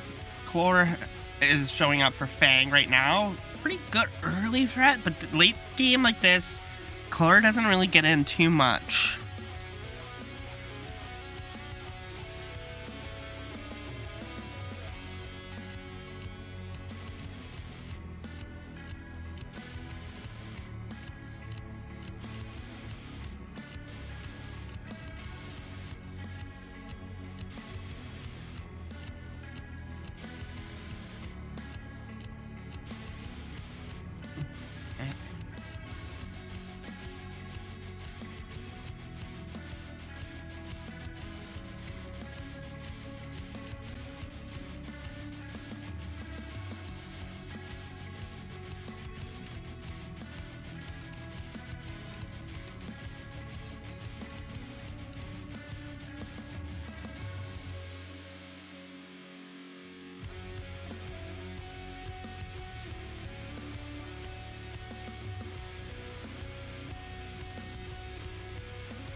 Okay, so we have a larger.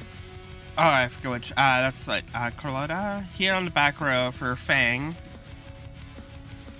Playing it out has a Red Blade. Oh, hey, we got Red Blade. Red Blade's tournament debut here.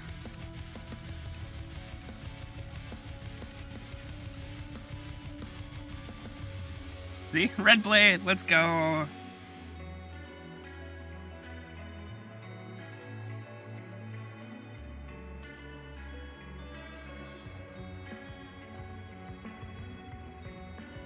Oh, Red Blade's first tournament. How well do you think he's going to do, everyone?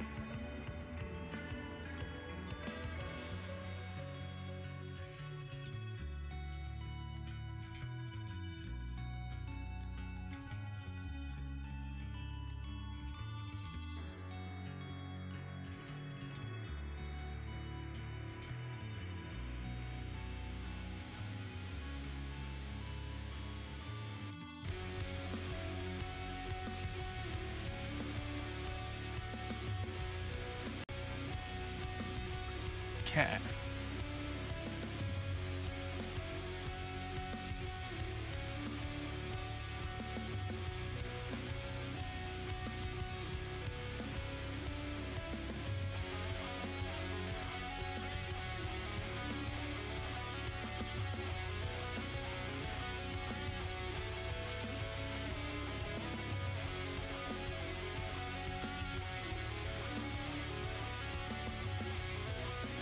All right, so we are getting going here for round 2. We are at 50 minutes in.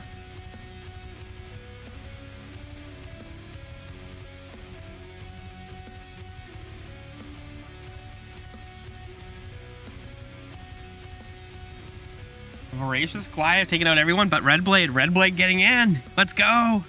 He's doing it.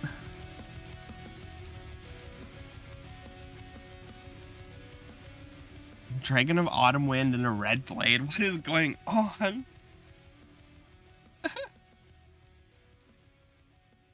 Nom nom nom. Yeah.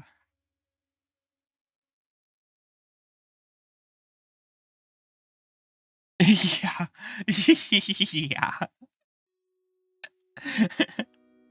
Yeah. 2 biggest threats. Yep. Nope. The Goliath for 2. Get punished, right? I'm only harassing Zach because Zach's a personal friend of mine here, terribly. You just nope. Should have Goliath for more. He's probably hears me right now and is tilted.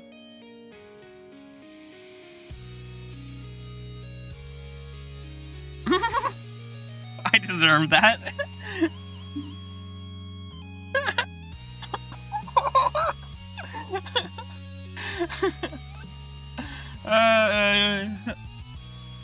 Love you too, Zach, nerd. Good friend of mine. I finally got him. I've been on the Infinity Wars pill, and this is his first competitive tournament, so I gotta razz him a bit. Gotta razzle him a bit.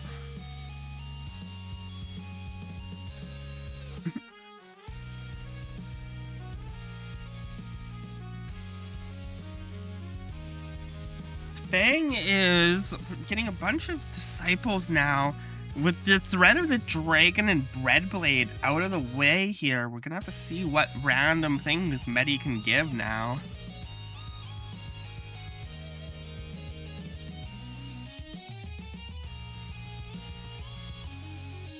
I'm taking a little look at graveyards here.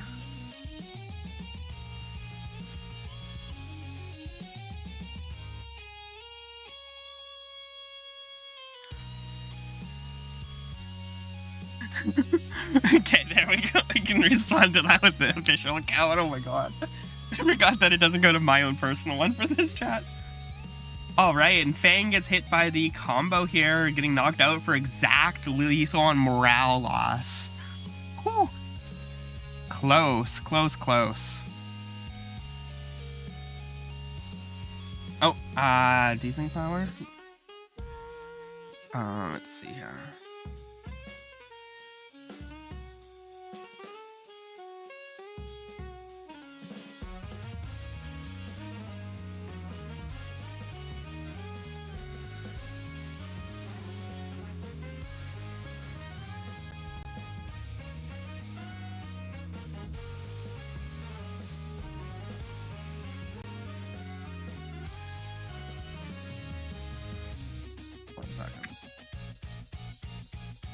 There we go. Okay.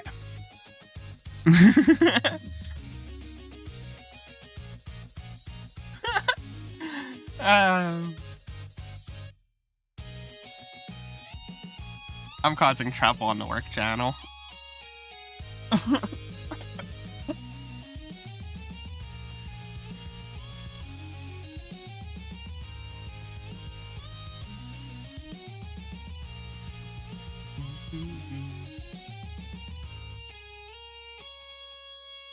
Yeah, give players a moment here to decide. That was an interesting game one. We saw Red Blade's competitive debut here.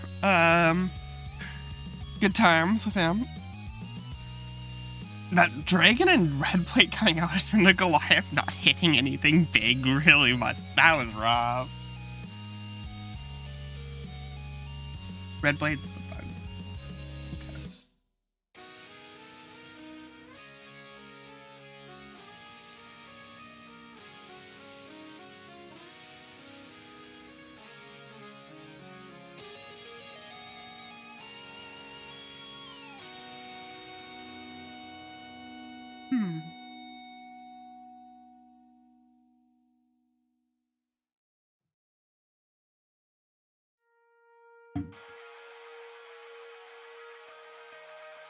Goliath for 3 and targeted command zone and hit dude that goes back to command zone when it dies. Yeah. I thought it was a Goliath for 2. I forgot that you hit the one. That's even better. I'm so sorry. Ouch. Ouch.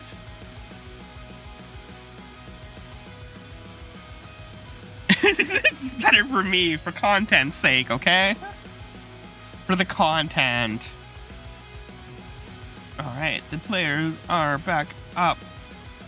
Good to go here. Good to go for game 2.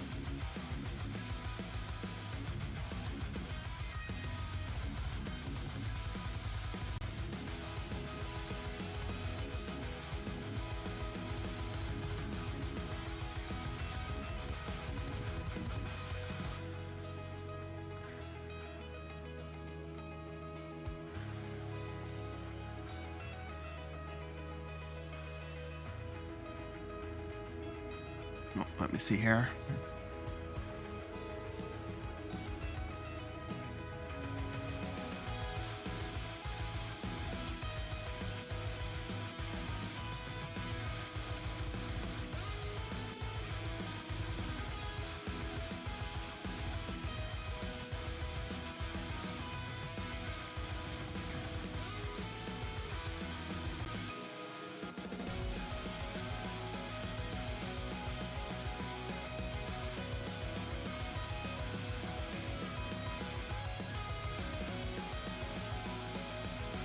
One sec, I'm just fixing a thing.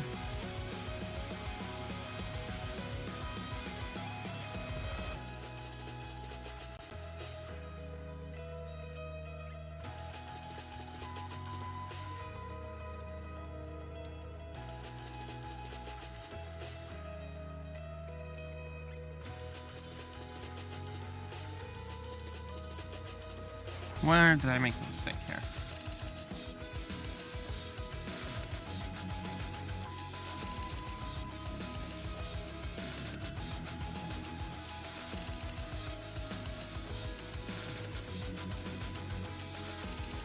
This is what?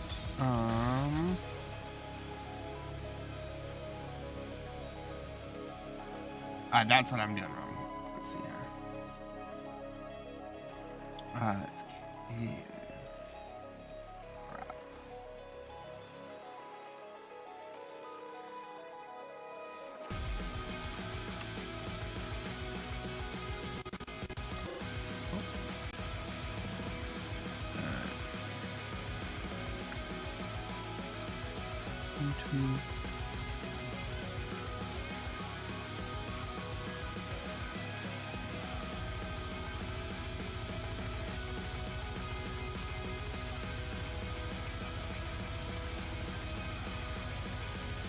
Sorry, just fixing a thing.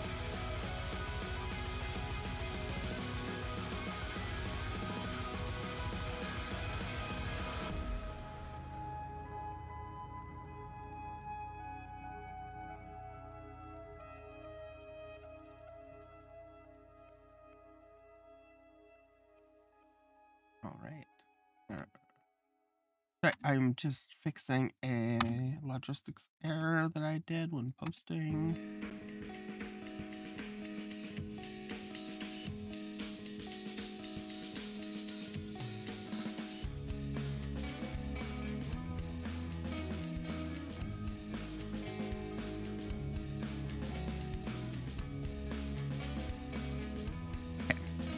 Here we are. Okay, what did I miss? Infected devil swing happened. We got a coil in the yard over there. Zinni's Dragon's Eyes, yikes. Oh, yes, let's go. Okay, its deck list is up properly now.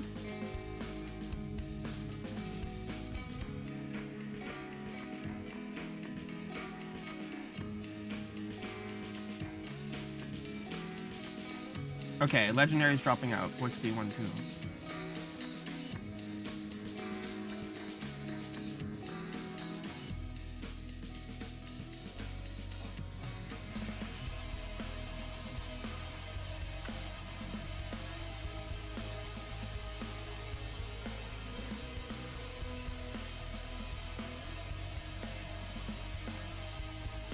That's pretty terrifying, man.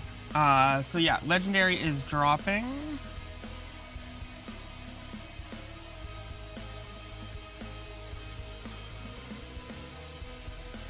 Let me just make sure it pushes them through.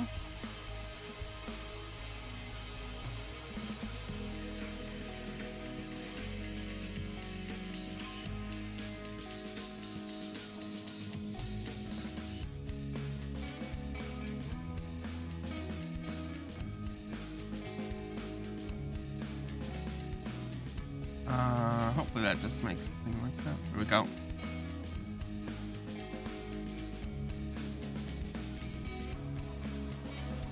Yeah, there we go. Match springs are up.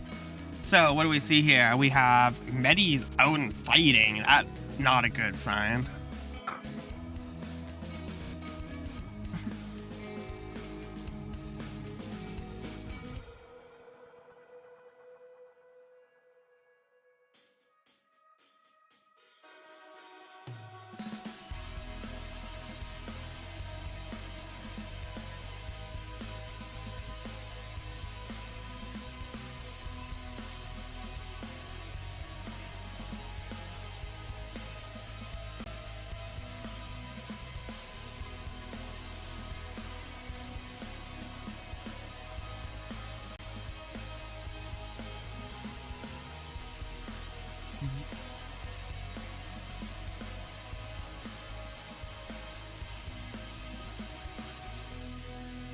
All right, speaks with mind here, making a bunch of brings life. We see the kidnapper on Medi. That's kind of an annoying kidnapper for sure for Fang to deal with. That's kind of like most of the randomness outside of the uncontrolled rifts out of the deck. A little bit off of Nova.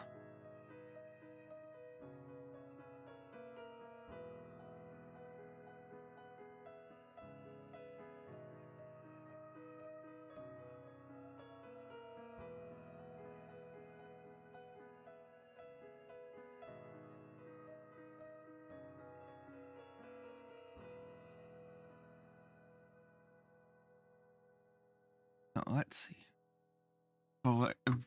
Goliath over there on Fang's side there, clearing out the kidnapper, returning Medi.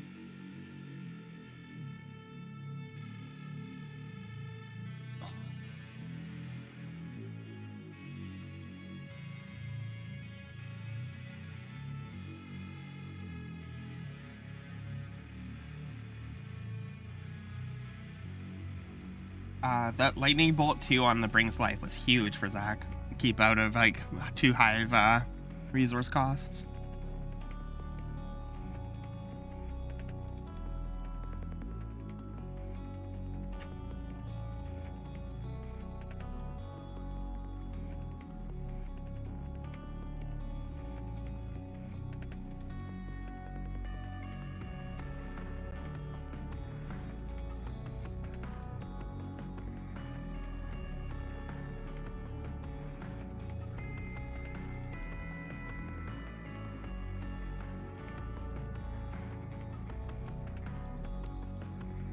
So, we didn't really see much go on that turn there. Fang correctly played around some things.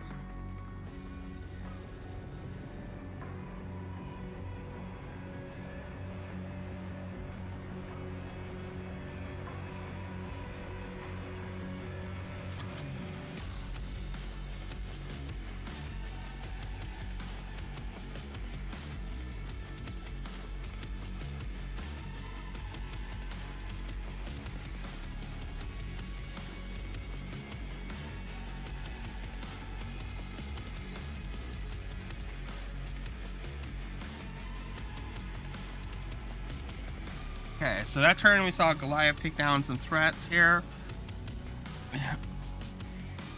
Both players fairly similar situation. Fang's morale though being down to 39 is pretty rough. That's like very hard to deal with for this style.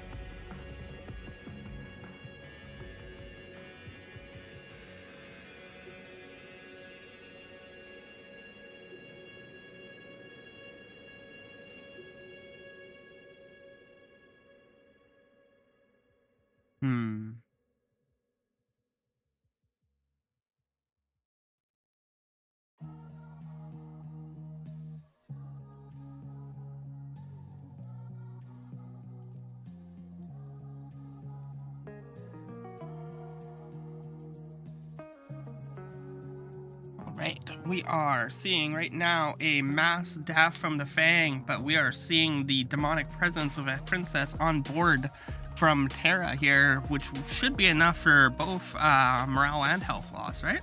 Yep. Oh no, 6 health. That gives Terra Boy the game 2 there. Congrats, you two. That was chaos deck. That first game there with Red Blade and Dragon. That was really, really close. That was good. Let me bring up the thing saying that you are side decking. And let me check on my players.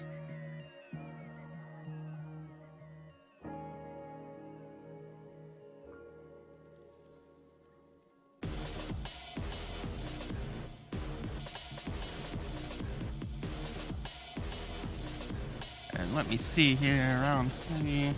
We just have Zach to report here. And then we got round 3 going. That first game was absolutely wild, yeah. There we go, round 3 is up. So, we had Legendary drop to go and sleep some more.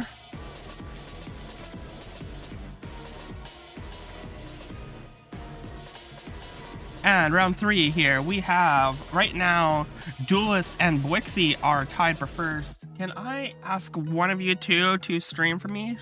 Duelist, Blixie? Alright, perfect. Duelist is already doing it. Love it.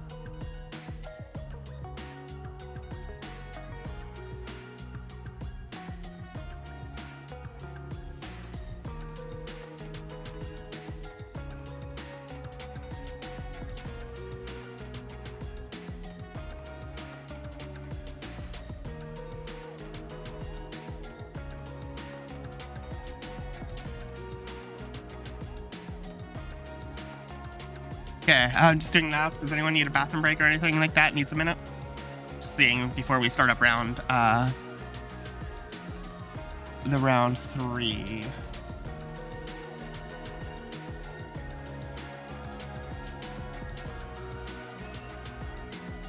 Okay, let me...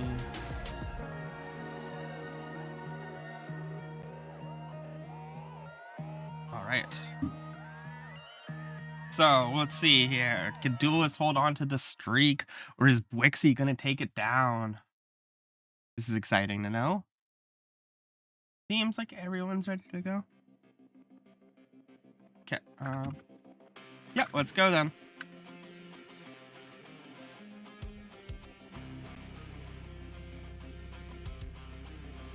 Round 3 beginning. Turn on the timer, turn off that, turn on the capture of General 2. Captured. Perfect. Round 3 timer, did not reset the time. There it goes.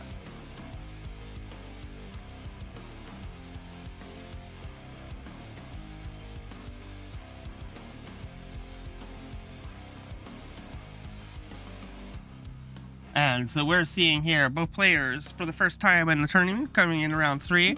We have Swarmers from Wixie already taking early aggression here versus one of my personal favorite decks, Enya, going with the Descendants of Drake, Descendants of build with Gauhan here. Very fun. This is a deck that I've been enjoying playing a lot recently.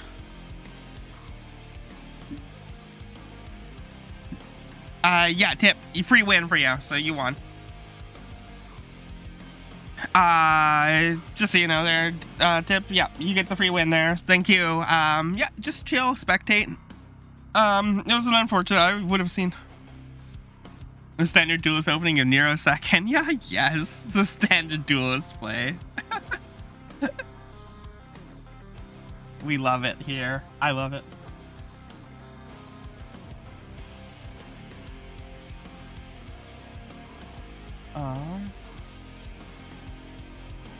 Where am I comparing? Is 1-1?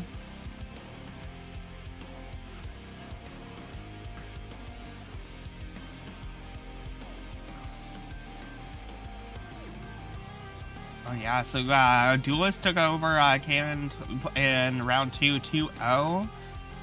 And Wixie took out Legendary 2-0 as well in round 2. Legendary took out Zach round 1, 2-0, and Wixie took out Fang round 1, 2-0. This has been a lot of 2-0s determining this right now. Interesting. That's why I've been having fairly quick rounds. It was just that one game that went long.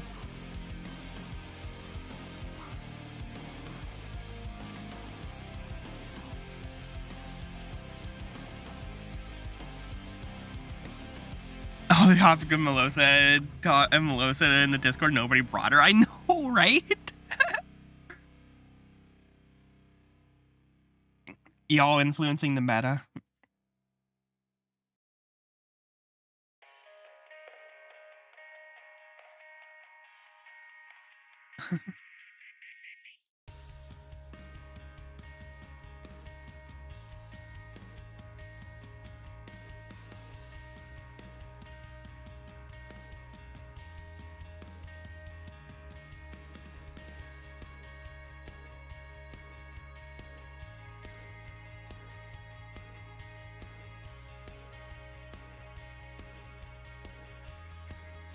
All right, Mass Death coming out here, clearing out a couple of Risens and Gauhan.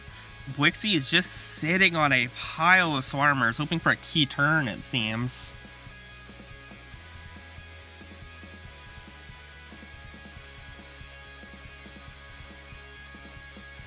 Is this that turn?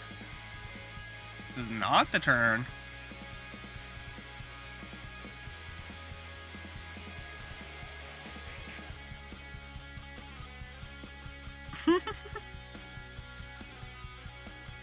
Yeah, the problem when you're grinder crew for tournaments is the people you're also playing against. Oh yeah, no, he's gonna do great work here. Like, and here's the key Swarmer drop here, and they all go back and they all come back and they get calamity'd. Ouch! Right now, that was like 10 turns of setup cleared out in one calamity. The bet, like, Mass Death wouldn't have done it. No. Overcharge Storm, no. Goliath couldn't have sacked enough. Calamity is exactly what gets you there. And then we see a Ritualist sending back another Calamity. Oh no. Calamity with 2 Risens just to top it off. Yeah, that was brutal. if that like very much makes this game in Duel's favor, I think.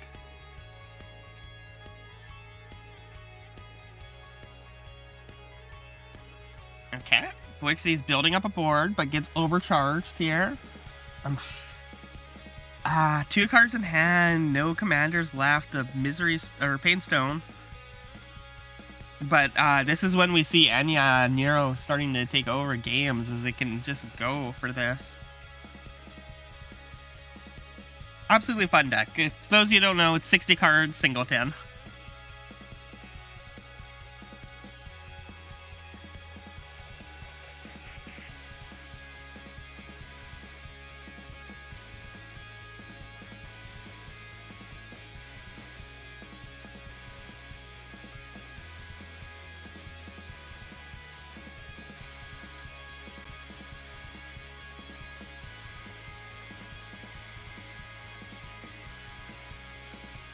Yep, the urn here is out. We have our bell.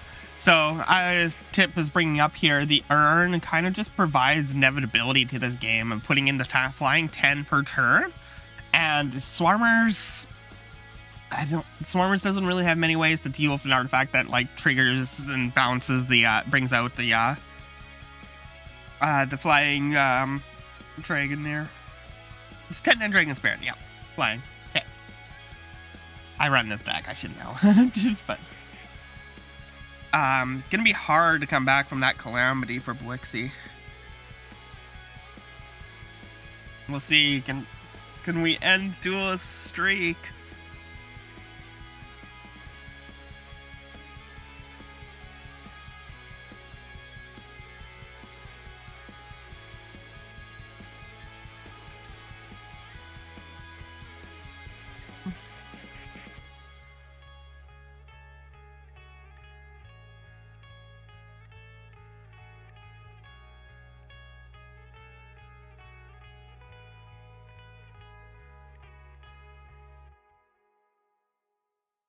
And Blixie at 8 health now. Tip, Duelist has the board.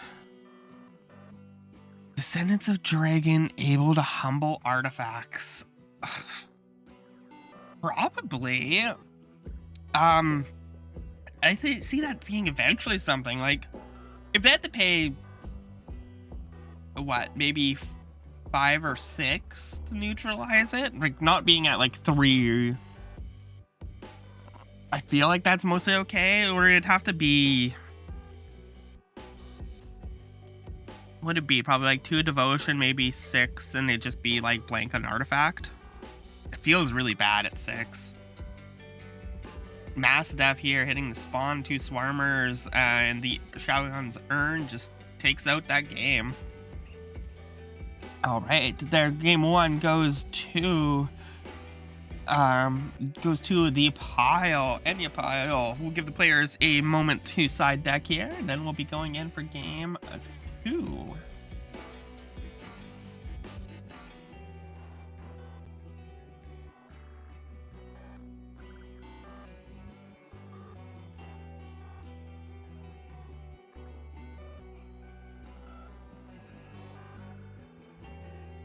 Ah, 3 EP Annihilate equivalent, just so it's not splashable. Yeah, that's kind of the thing. I think it'd have to be at 2 or 3 devotion.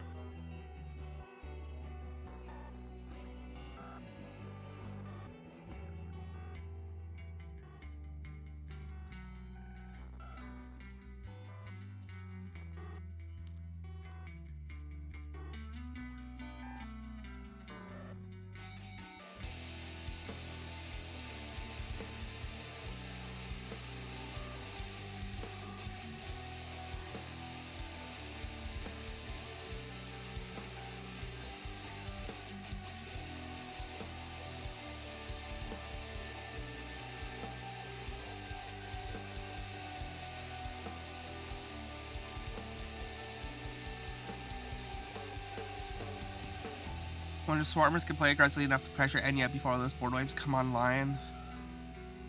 Since all that build up was just eating my calamity. I think in a case, I think Swarmers can, except for in the case of calamity specifically. Like mass deaths and that, like you can play around if you time things well. I gotta sneeze.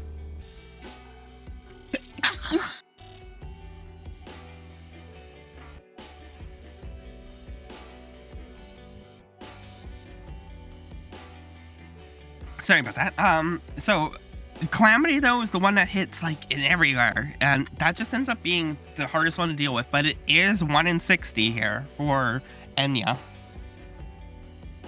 Now it is a tutorable 1 in 60, but you can definitely search that out. But you know, like Goliath can do an impact, but maybe not. Doesn't hit the right targets. Maybe it just hits some of the token ones, not the generators.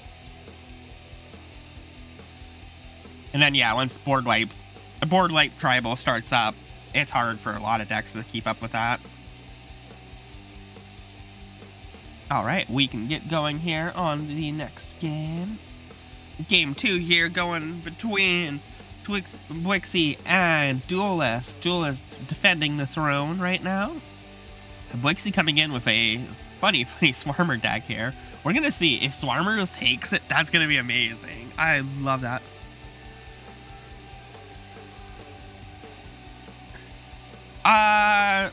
Well,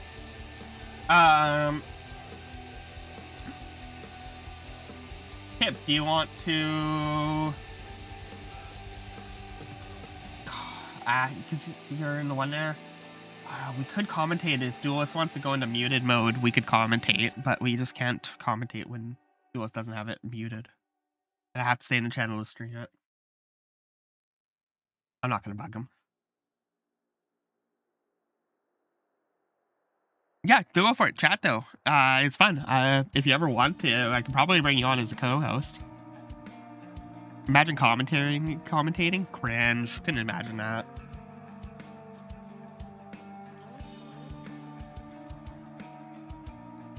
Yeah, for sure. But yeah, if you ever want to, Tip, I'm always welcome to take co-hosts. You're someone that's even more you're more knowledgeable than I am, so it'd be actually really cool to have your insight in there. So a bit more Swarmer aggressive play here, taking out the Gavelhand early. Play through the command zone.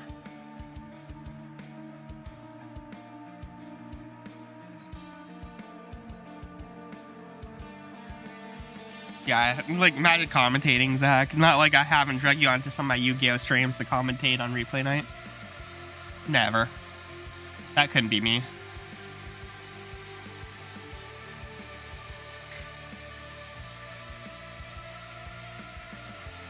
Not me at all, no.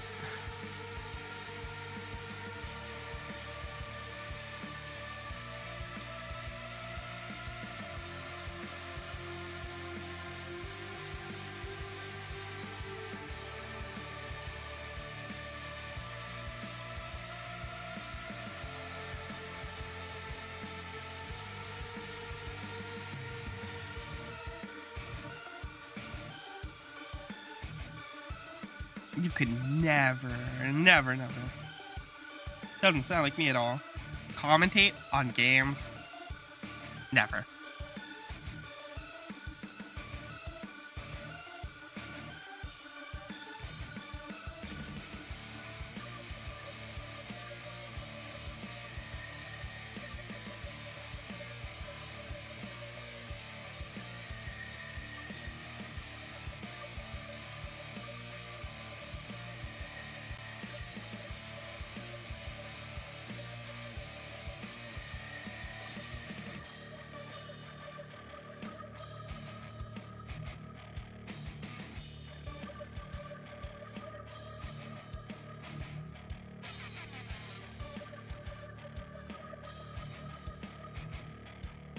One thing you're good at. Yeah, you're also good at dropping your opponent's stacks. Yeah, we continue with that joke. Even off my stream, I could still burn you for dropping your opponent's deck and a tournament on stream.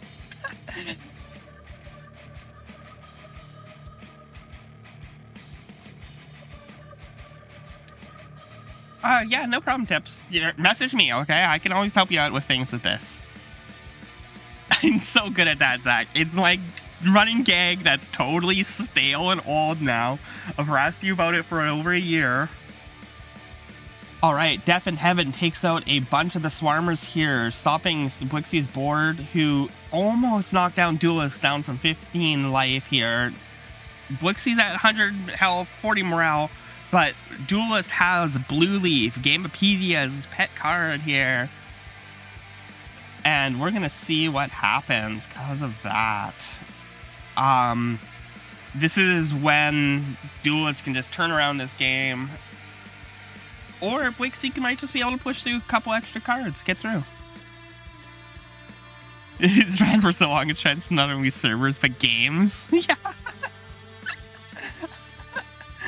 Truly a friendship that transcends transcends games and servers. All right, Blue Leaf is still here on the board.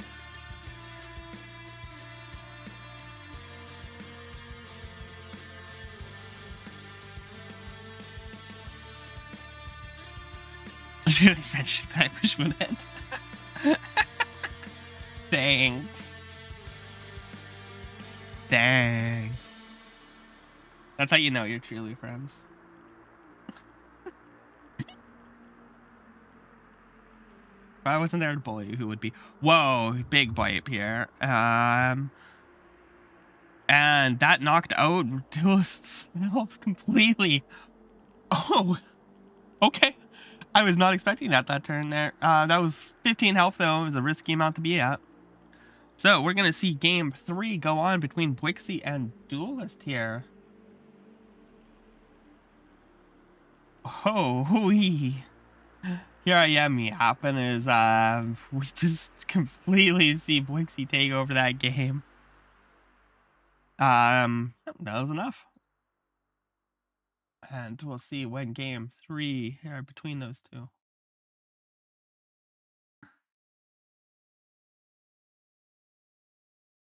Power friendship is so strong, even with friends involved can't break it. Yeah. That's great.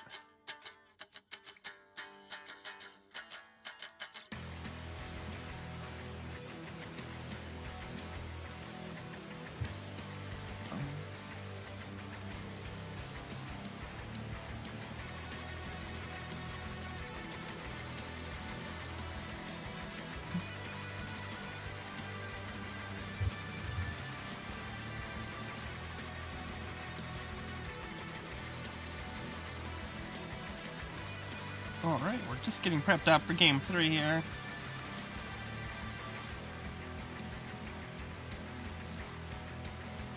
I'm down to hope begs for it to end, but alas. Like, I'm not good for your mental health. Oh, I'm definitely good for your mental health. Twitch streamers, good for mental health. Right? Right? Actually, I have my doubts about that now.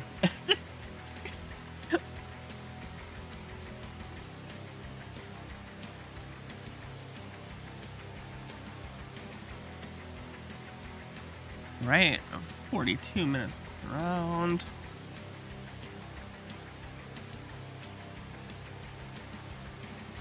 Yeah, definitely. Yeah. Thanks.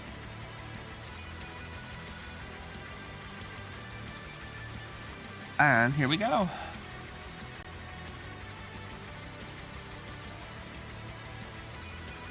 Game 3 shows up here. And we'll see if Blixie can knock Duelist off of the throne for the mod.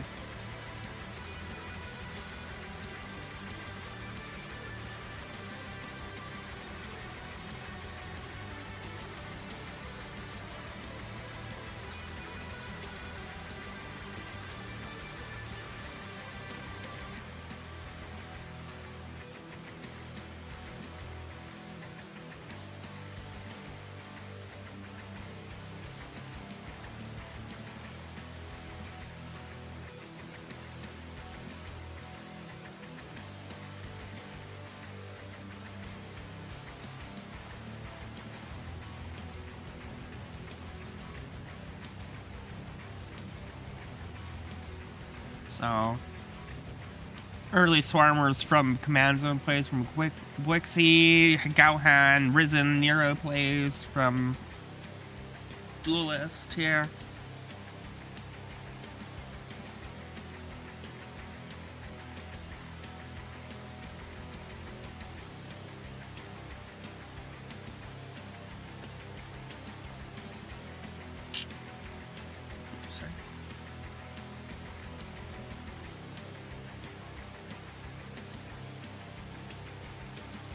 humble right now in the Swarmer.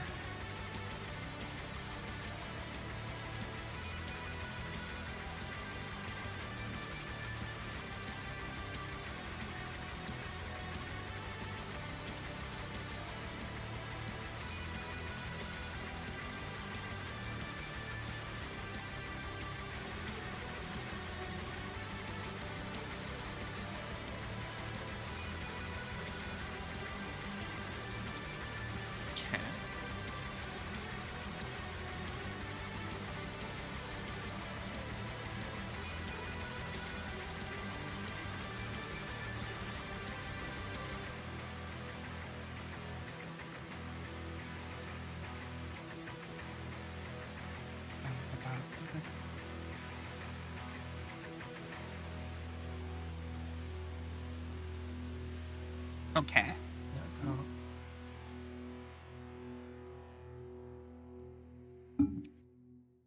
So we have Swarmers doing.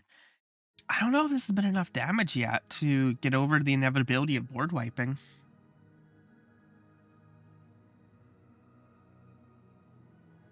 Oh, nice. How was the games, you two? And Zach? Hopefully it was a good last round 3.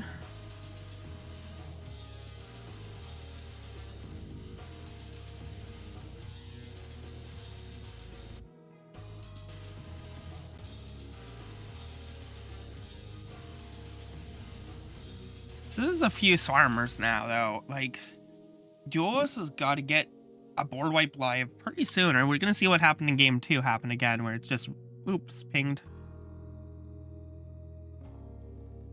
They're on Riz and you play Chain Lightning? Oh, Chain Lightning. Yeah. Card's good. Oh, that's a lot of Swarmers. They're doing some work here with that Misery Stone as well. Here, the morale is already lowered down further than health.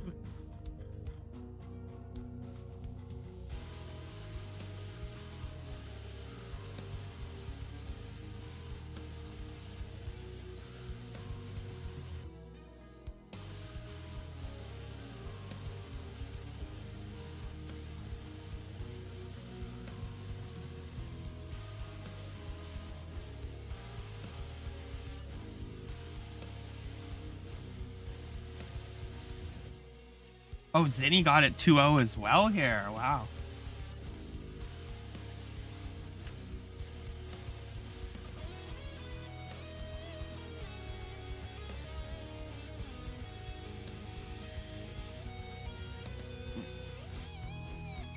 I mean, it's almost like those numbers have been tuned, yeah.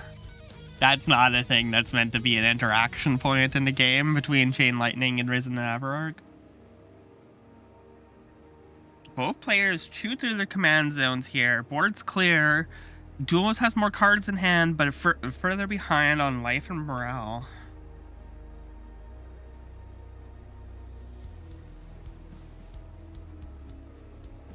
Yo, Fang. It went well. Next month, though, you were playing a Chaos deck, too, and you got some games. That's awesome. I'm glad to hear that it was fun this time. I know you were a little tilted out last month, so it's good to hear that you were doing good. And now we get to cheer on Boixie as they try to take down Duelist.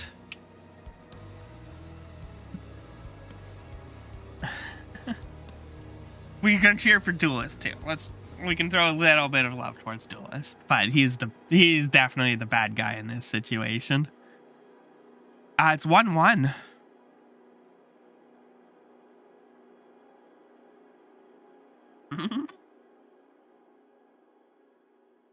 No love for the overdog, only underdog. All dogs are good. I'm not calling the players dogs, but you understand what I mean.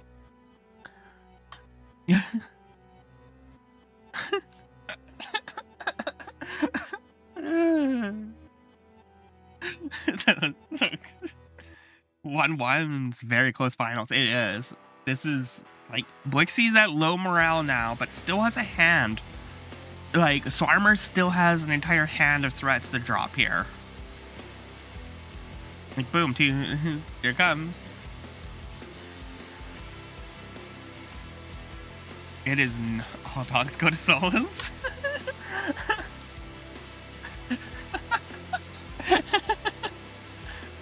Oh, Infinity.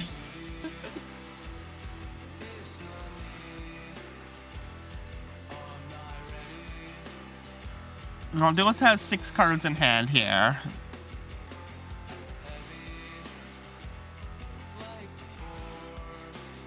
But, you know, kind of awkward hands. Ooh, the Mastiff clears out those threats. That was probably a lot of the ones that Blixie had there, but still has 5 cards in the back row. We are moving into... They just... Non-copyrighted music. Please, YouTube. Thank you. Such a little morale. I know. That one, it's 14. Like, it's so... This is good game 3, though.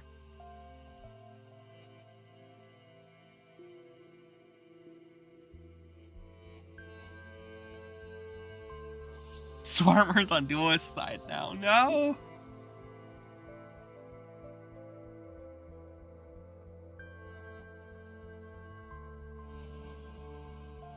Haha, Toast. Okay, I'll drink water. Just for you. Your liver needs water? No. It actually does. Thank you. I appreciate that. I need to refill my water again.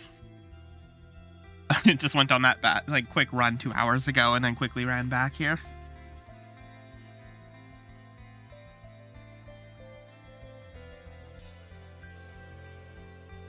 Anti-water check. Your gut needs salt. Okay, do I have any salt near me? I don't think I have anything that's salt. Sorry.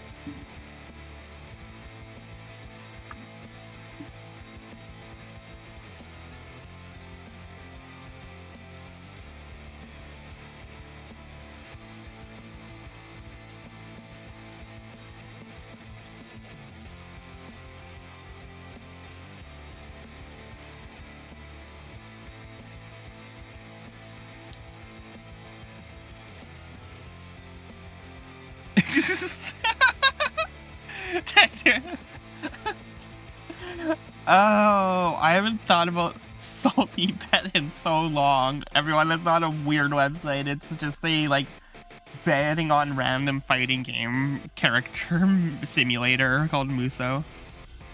Or Mugen, not Muso. Yeah.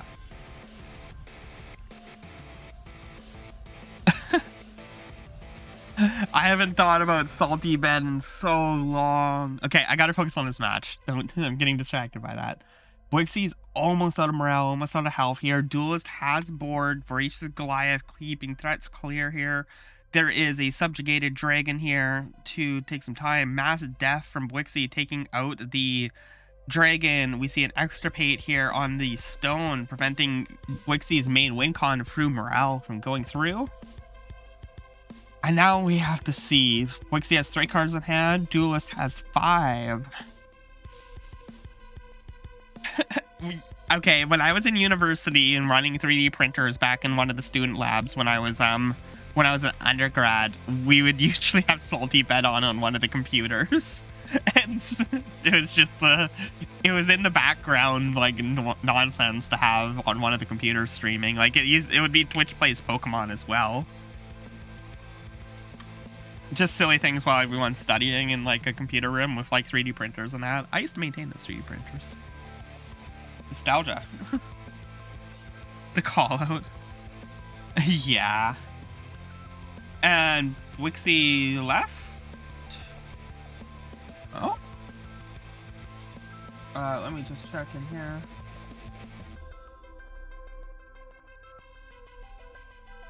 Okay. I think that was a concession. That would be our concession. Yeah, Storm might have done it. Yep.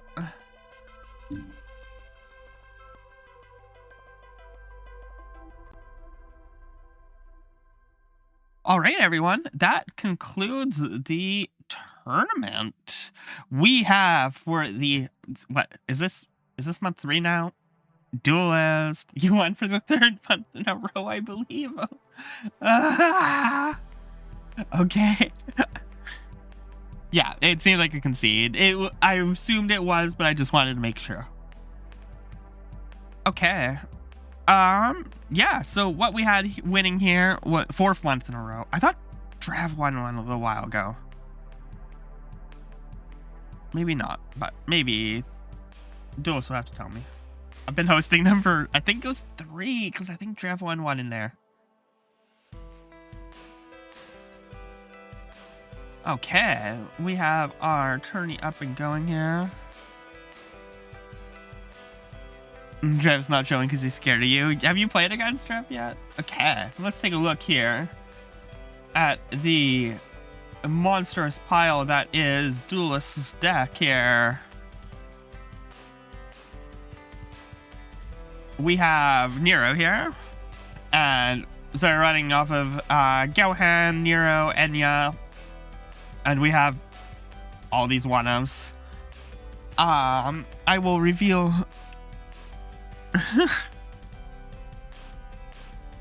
tourney winnings at this rate. Yeah, I know. I want to like challenge Duelist from one of the Infinity Border cards. I need a Infinity Border Enya or Nero. It's probably Nero now. No, the one that makes it is Duelist. Duelist is the progenitor of the deck. I've just done changes. Yeah. That's how it goes there. Duelist, do you want to talk about your deck for a moment at all? There we go. I didn't mean to.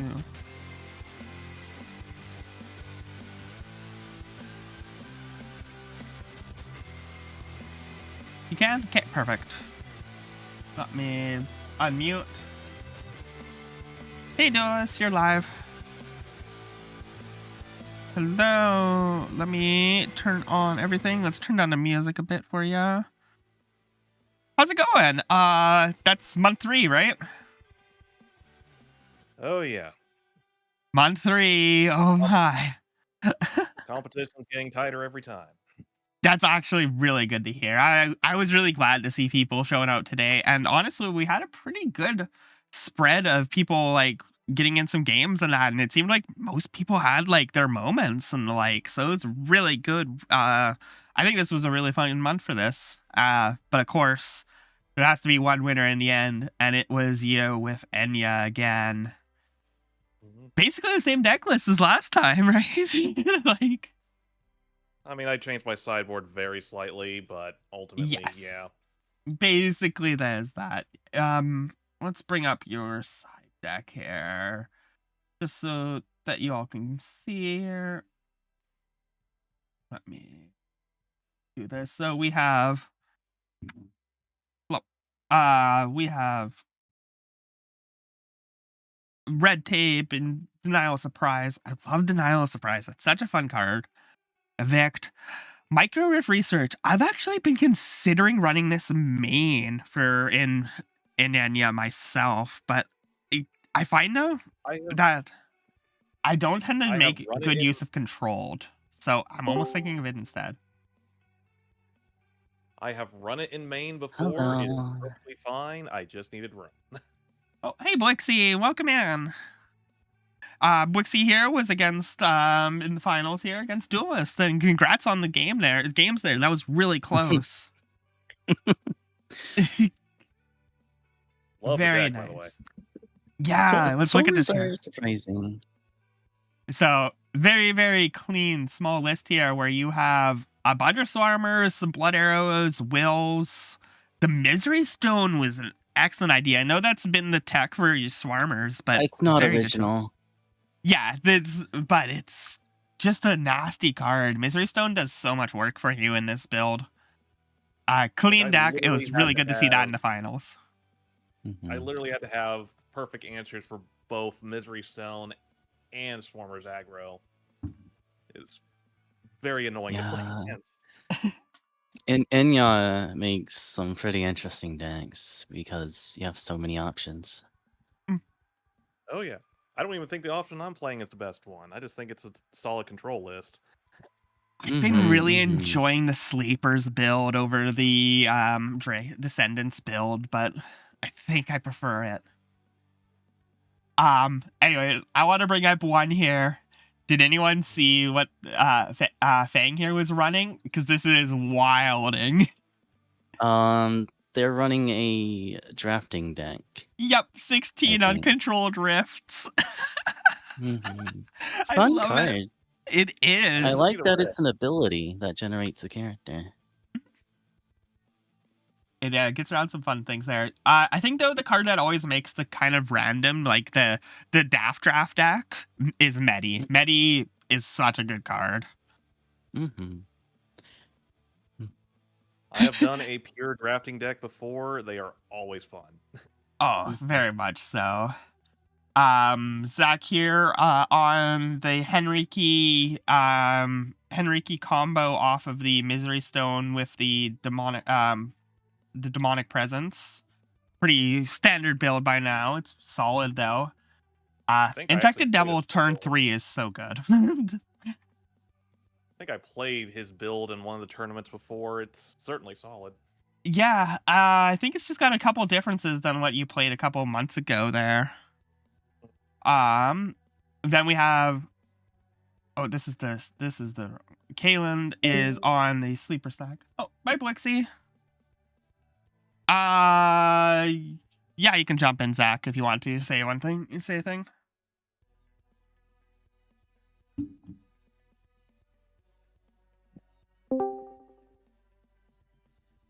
Hey, Zach. Good luck today. Hello. Or good work today. That's the right one. You are muted. All right. So, Caitlin here was on a very fun boomy control here from the sleepers with a little bit of cult. Nasty, just kind of board wipe tribal here. I Kai, needed is this working now? Yes, you are alive, Zach. What's up? I am certainly alive, smiley face. So yeah, 20 today was fun. Had a good time. Nice. I'm also pretty sure Duelist. I literally for the most part genuinely copied this list from you, changed one card, and have played it consistently ever since. I love this deck. This deck's great. Henrique is so good. Glad to see it. Yeah. Yeah, that's what we do here, though, is we're providing lists and testing things out here, and it provides an alternate competitive way to play aside from the ladder, right? So Absolutely. So Kylan's deck was definitely something that could have outnumbered me for sure. It's a good thing. Oh, I yeah, the changed sleeper my stack here? sideboard to include that one 9-mana spell. Whose name I forget. 9 mana, 9 energy. A pristine world. That's what it was. Oh, a pristine world. Pristine world. That's a funky one, yeah. But very nasty deck here from Kalen. It's good to see apparently returning player back, so that's awesome to see. Boomy and Krylik just shredded you despite Grave Hate versus Grave combo. Yeah, that was really good plays that time. Zinni here. Oh, yeah. Sorry, when I versed Cayenne in the last round, Mhm. I had, especially game one, I had a ton of ways to consistently deal with all their Risens coming back, and even then it was still really close. Fantastic deck, fantastic player. Really threatening. Yeah, this looks really good. And the game I watched on stream looked fantastic. This was really a fun tournament. And then It's petrifying. We have triple Flame Dawn. It always gotta make an appearance. Mono red burn here with a Draken Herald deck. I love seeing Herald of Dawn in with the tempo plays and just playing into a dragon.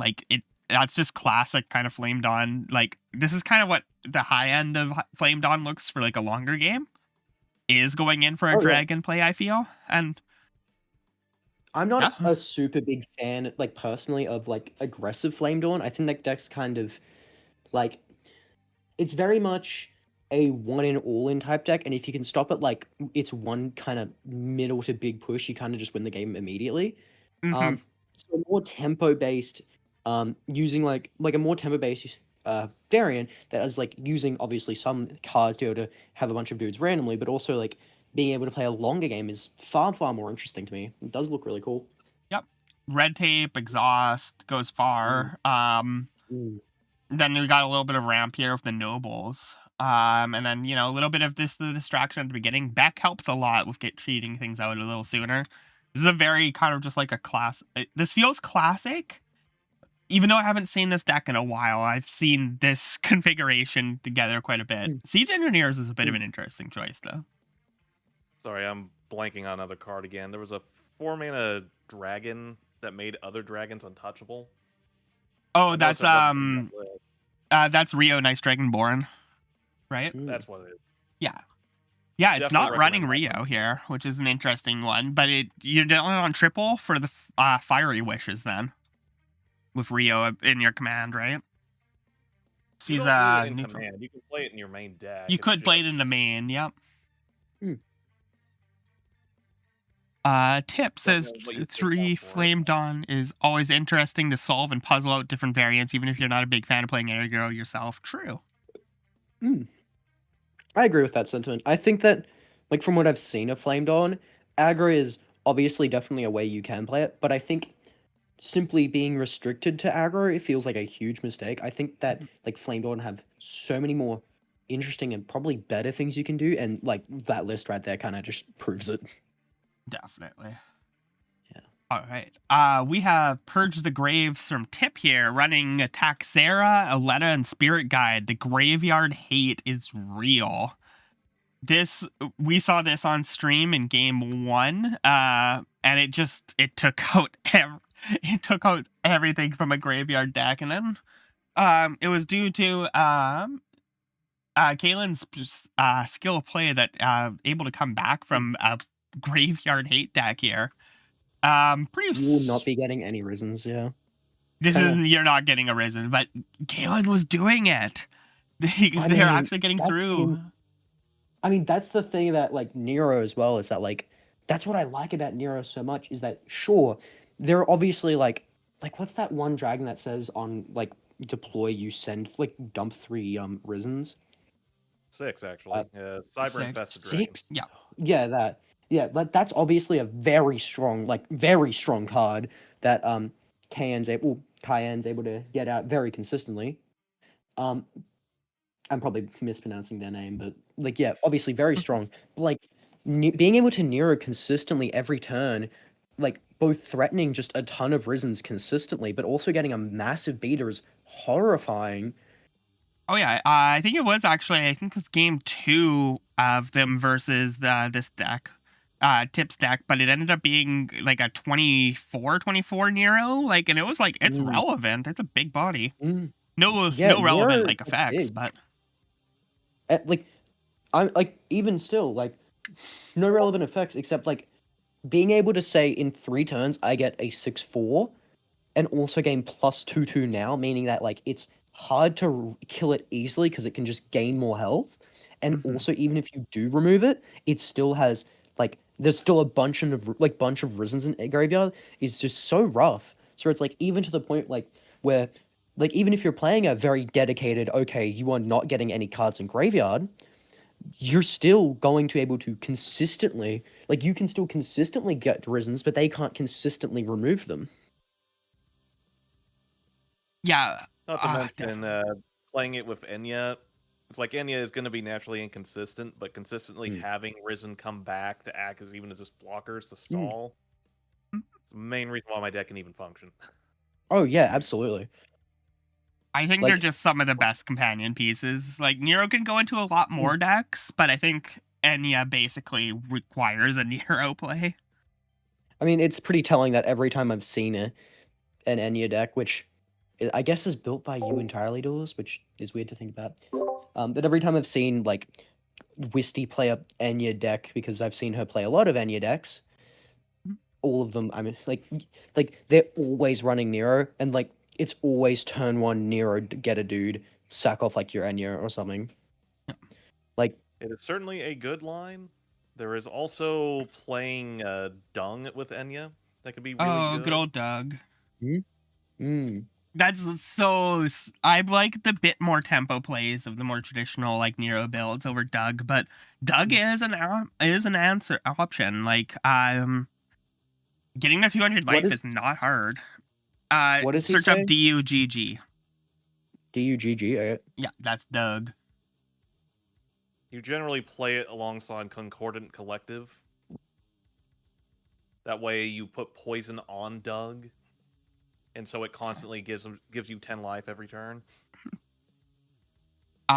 So tip, game 1, Kaylin realized Guide was burning the grave. I don't believe Kaylin realized that either, but once they started playing it, they like realized it. Like I think if Kaylin clued in game 1 on the Guide, I think Kaylin probably like could have won that set very easily there, like on game 1 too.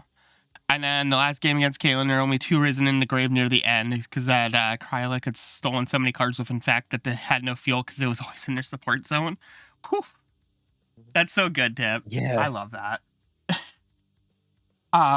And last deck we didn't talk about, he was the sleepy guy today, but we still think him coming by. Legendary was playing his MTV deck here, which is double sleepers, Flame Dawn with Aletta Sufferer, Carrion Creeper, and Distraction Drone. We have This was a Flame deck. Dawn. Yeah. This was a deck that I lost to in round 1. And it's really scary. Like I know game 2, like they were just able to randomly teleport out like 10 dudes and like killed me, which was horrifying. Oh yeah. A Drill like- Sergeant here, the Paladins. We get your Flag Bearer for control plays, and then you got some board wipes and Tome. Morningstar Wakeler just can win out games randomly. Memorial Hero swings entire games. It's even running my least favorite card, Martyr Golem. I hate that card. I think Drev is on a personal mission to get this card nerfed. I think Martyr nearly Golem? every single Drev deck that I've seen recently is just like 3 Martyr Golem, no explanation why. It's just you do it. I hate Martyr Golem. It's too good. It makes my makes my I removal would spells run it in Enya if I had room for it. I think I could find room for it. I'm gonna be real. I think I've missed it. I was playing a bit of leads by example recently, and just martyrs. Oh, they're so good. It's so good in any deck, which is like puts up a bunch of bodies. It just says you don't kill anything. It's so painful. I hate it so much. Like Tip 100% correct. Memorial is a hell of a wake up call. Yeah, Memorial does that to you. Yeah. Yeah. This Best card last wins word. games. Yeah, the best last worst part about Memorial is that even if you play it turn 10 and your opponent has an answer for it the next turn, you're still getting the value of whatever characters you play getting copied. It's like you can't really stop getting something out of it. It's so good. Definitely, even with a little bit of its devotion changing, just making it a bit less splashable, I think that was fine. In the cost. Yeah. That's everyone's decks, right? I believe so. I think so. Wow, Overall, a lot of interesting and different decks, honestly. everyone was on different strategies here tonight, so that was good. So, what do we see the most representation of? We have 3 Flame Dawn Commanders, 2 Sleeper, 1 Cult, 1 Exiles, 4 Cult, or 3 Cult. I did feel like there was a lot of 5, cult today. 6 Cult. Yeah. 7, 8 Cult, Descendants. Overseers, Sleepers 2, Descendants 2. Was that 5 Flame Dawns up, takes Sleepers up 2 more, and then we have, do you count Denya as one of everything? Yeah, you do. And Cult and Descendants. So what are we gonna do about Genesis Industries?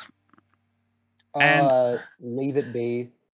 I love Genesis. And also, though, last month, Drev wins with a Warpath deck. This month, no one played Warpath. Or no, I he didn't win beat last it month. once? He went second. Sorry. Yeah. It was close though. I will admit. It That was warp happened damn unusually solid. close. Mm. Yeah.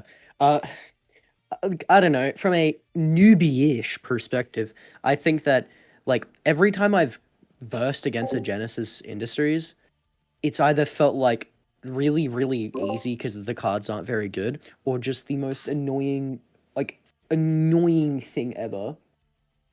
Right? Mm, Like that mothership that creates 2 15 flyers. Omnitron. Omnitron. I dislike that. That card is bad, but if it ever became good, just is gonna be too good. I feel like. Understandable That's there. what corrupt machinery is for. Yeah. Ugh. Yeah, What's take it? control. Good old love and logic virus for that. Mm, yeah. Is it Logic Virus or something like that? One that like you Is just do an the artifact. 11 steel, and then corrupt machinery is also a great answer there Yeah. that Duelist brought up. Yeah. Yeah. I will say on Genesis is that it has some fun strats you can do, but I feel like the decks that are most popular right now just hose it completely, so no one really wants to go out of their way to run it. Board wipe tribal is so hard for Genesis. I feel like even if you get an Omnitron on board, if they're just reoccurring mass deaths, it's like you're still not in a great position. I wonder how you came to that conclusion, smiley face. Before you started playing it too. Tip mentions that it doesn't want to give up some of the button pushers like Artifact Tigris. That is true. I do love the button pushing in Genesis. They understood they understood the design goal of press button receive robot. And then Do you like do thing get body? Then Yeah. you'll love Genesis Industries. Play one body, get two, and have both Play of them two say- bodies, get the whole deck. Why not? Who cares? None of these cards do anything anyways. We could go back to the old days when salvage operation could bring back Omnitron. Oh yeah. Ultra units buffed. Ultra units, I don't know if they can really buff them too much, because the goal is that no matter what, it'll always be a deck that's kind of like behind, because for an ultra unit to be really strong, it has to be a very different tempo game than what we're currently playing. It can get there though. Certain mutators too. It's actually been really funny with the ultra mega units and that. Genesis It was Industry. always made mighty by metal. People could still run it. I really kind of miss the it's the replication, the crystalline replication decks of GI. That was one of the cooler uses of GI that I've seen. I did run that for a while. It was fun when it lasted. It was fun. It was an interesting deck for sure. Descendants GI would be able to stand against AoE tribal if it wasn't for Calamity bypassing barriers.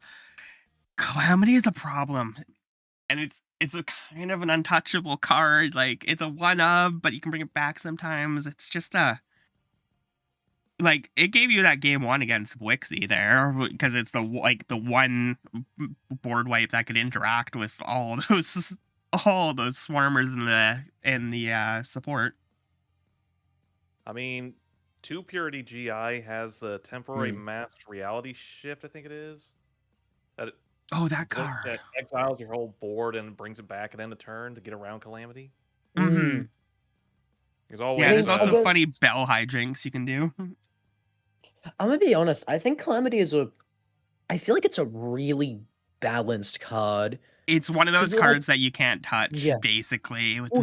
Well, yeah, because like by the fact, like the way it's printed means that it has to be a one of in every deck. Because if you play multiple of it, then you're gonna draw dead copies, and it's gonna feel horrendous. It's a very, very late game card. It's like, and like for you to get it, like you can use it on like the 10 mana turn if you waste your 9 mana turn, which is awkward. 2 turns of prep, and it's super telegraphed, right? It's like super telegraphed.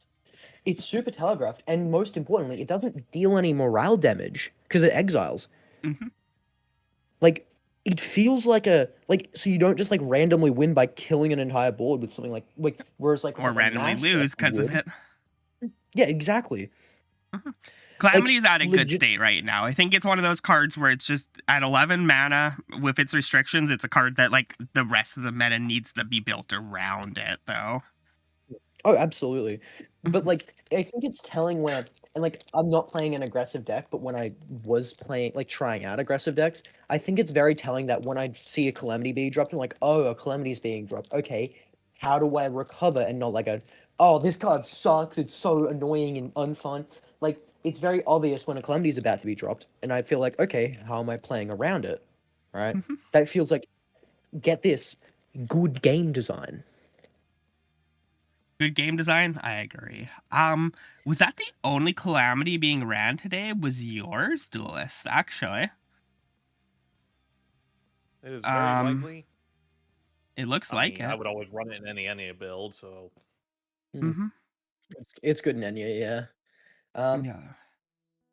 I guess like if we really think about it, Calamity is a very like late game card, and like all of these decks have been like either mildly aggressive, like either decently aggressive, or are like doing like uh sleepers, Yeah. right? Sleeper hijinks.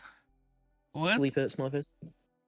Let's And like think. sleepers You cannot were. run yes, sleepers cannot run what's it, Calamity under any circumstances because they lose all their risens and it's like, okay, Yeah, it's GG's. because the graveyard is the second hand.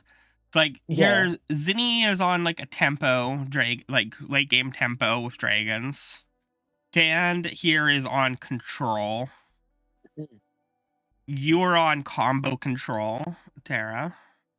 Fang is And that on deck, chaos. Chaos can be everything. But mostly this is in a control shell with 2 scepters, 2 voracious, 2 mastaff, like 3 death rays. Like it's a control shell. Wixie's on yeah. aggro with swarmers. Tip here was on graveyard hate. This is probably the other big like kind of long control. How do we classify what Tip is playing? Is this is like tempo still, right? Because like your spirit guiding tempo. This is still a tempo Yeah, build. I'd say it's tempo, yeah. Mm-hmm. And also again, sleepers can't really run like it's not allowed to run for frickin' Calamity. Yep. Legendary here is on aggro tempo. I'd argue this is closer to aggro than tempo, but it has a little bit of elements there, even with the Tome of the Deads, right? And then we have Enya. What is Enya? Duelist. probably pure control. It's pure Just control. pure control. Pile. It's the most control. Yes, it is what I affectionately refer to as a pile, and I love it so. As a Yu-Gi-Oh player, if I ever see a deck that is 60 cards, I naturally like wince. How are you my friend? I only play 60 card decks. I'm like, how do I make 60 cards work in Genesis? There is a reason why my mental state is worse than worse than Genesis Industries, okay? What is an Enya? Just a miserable pile of control. Basically. I love it. So, but when you think here, so we have tempo, like we have a good variety of different archetypes. Like I would say that there's only one combo deck, which is what you were playing, Tara, in all of this. I don't really say any other deck here was a combo.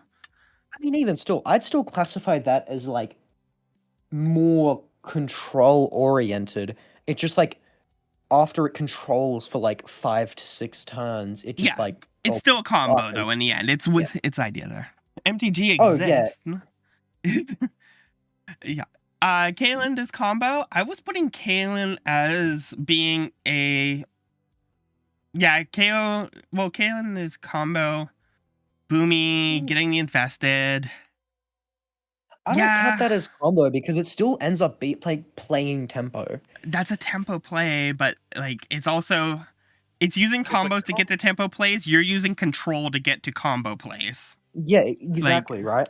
Yeah, it's kind of the difference. I would still classify my deck as control, but has a combo to close out the game, whereas Kaylin's is a tempo deck that sets up with a combo. Mhm. That's probably. And it's a fair. All right. Well, Duelist, any idea on what the newest Infinity Sport card is going to be, or should we post that up as a prize for another Infinity Wars tournament, a competitive tournament among the players? Nah. What do you want for yours? Do you even know yet? Probably gonna be Nero. Just You're to, finally getting the Nero. Let's go. just to finish the list off at this Yeah. point. Oh, This is Fang, Steven. Chaos Control, perfect. That's a Yu-Gi-Oh deck that I love, and yeah, that's exactly it. Control. Chaos Control. That's so good to write the name of that there, and yeah, Cali Ascended. I mean, let's see. Ugh. Awesome. Well, any last words, you two? Otherwise, I'm gonna call us for Sanctuary Social for tonight. Well, None here. Good night, keep brewing. Perfect. Have a Keep on good brewing, night. everyone. Let's talk more in the competitive there on the Discord. If you're not a part of that, be sure to join up on the Infinity Wars Discord. If you're a player, you can bug all of us there, tag people for games and the like. And then we'll see you all going rift running here. My name's Propheteria. Follow me if you like. Otherwise, it should be Gamepedia next week for next Sanctuary Social with y'all. So we'll see you next time. Say bye, everyone. Bye bye. Bye. Bye.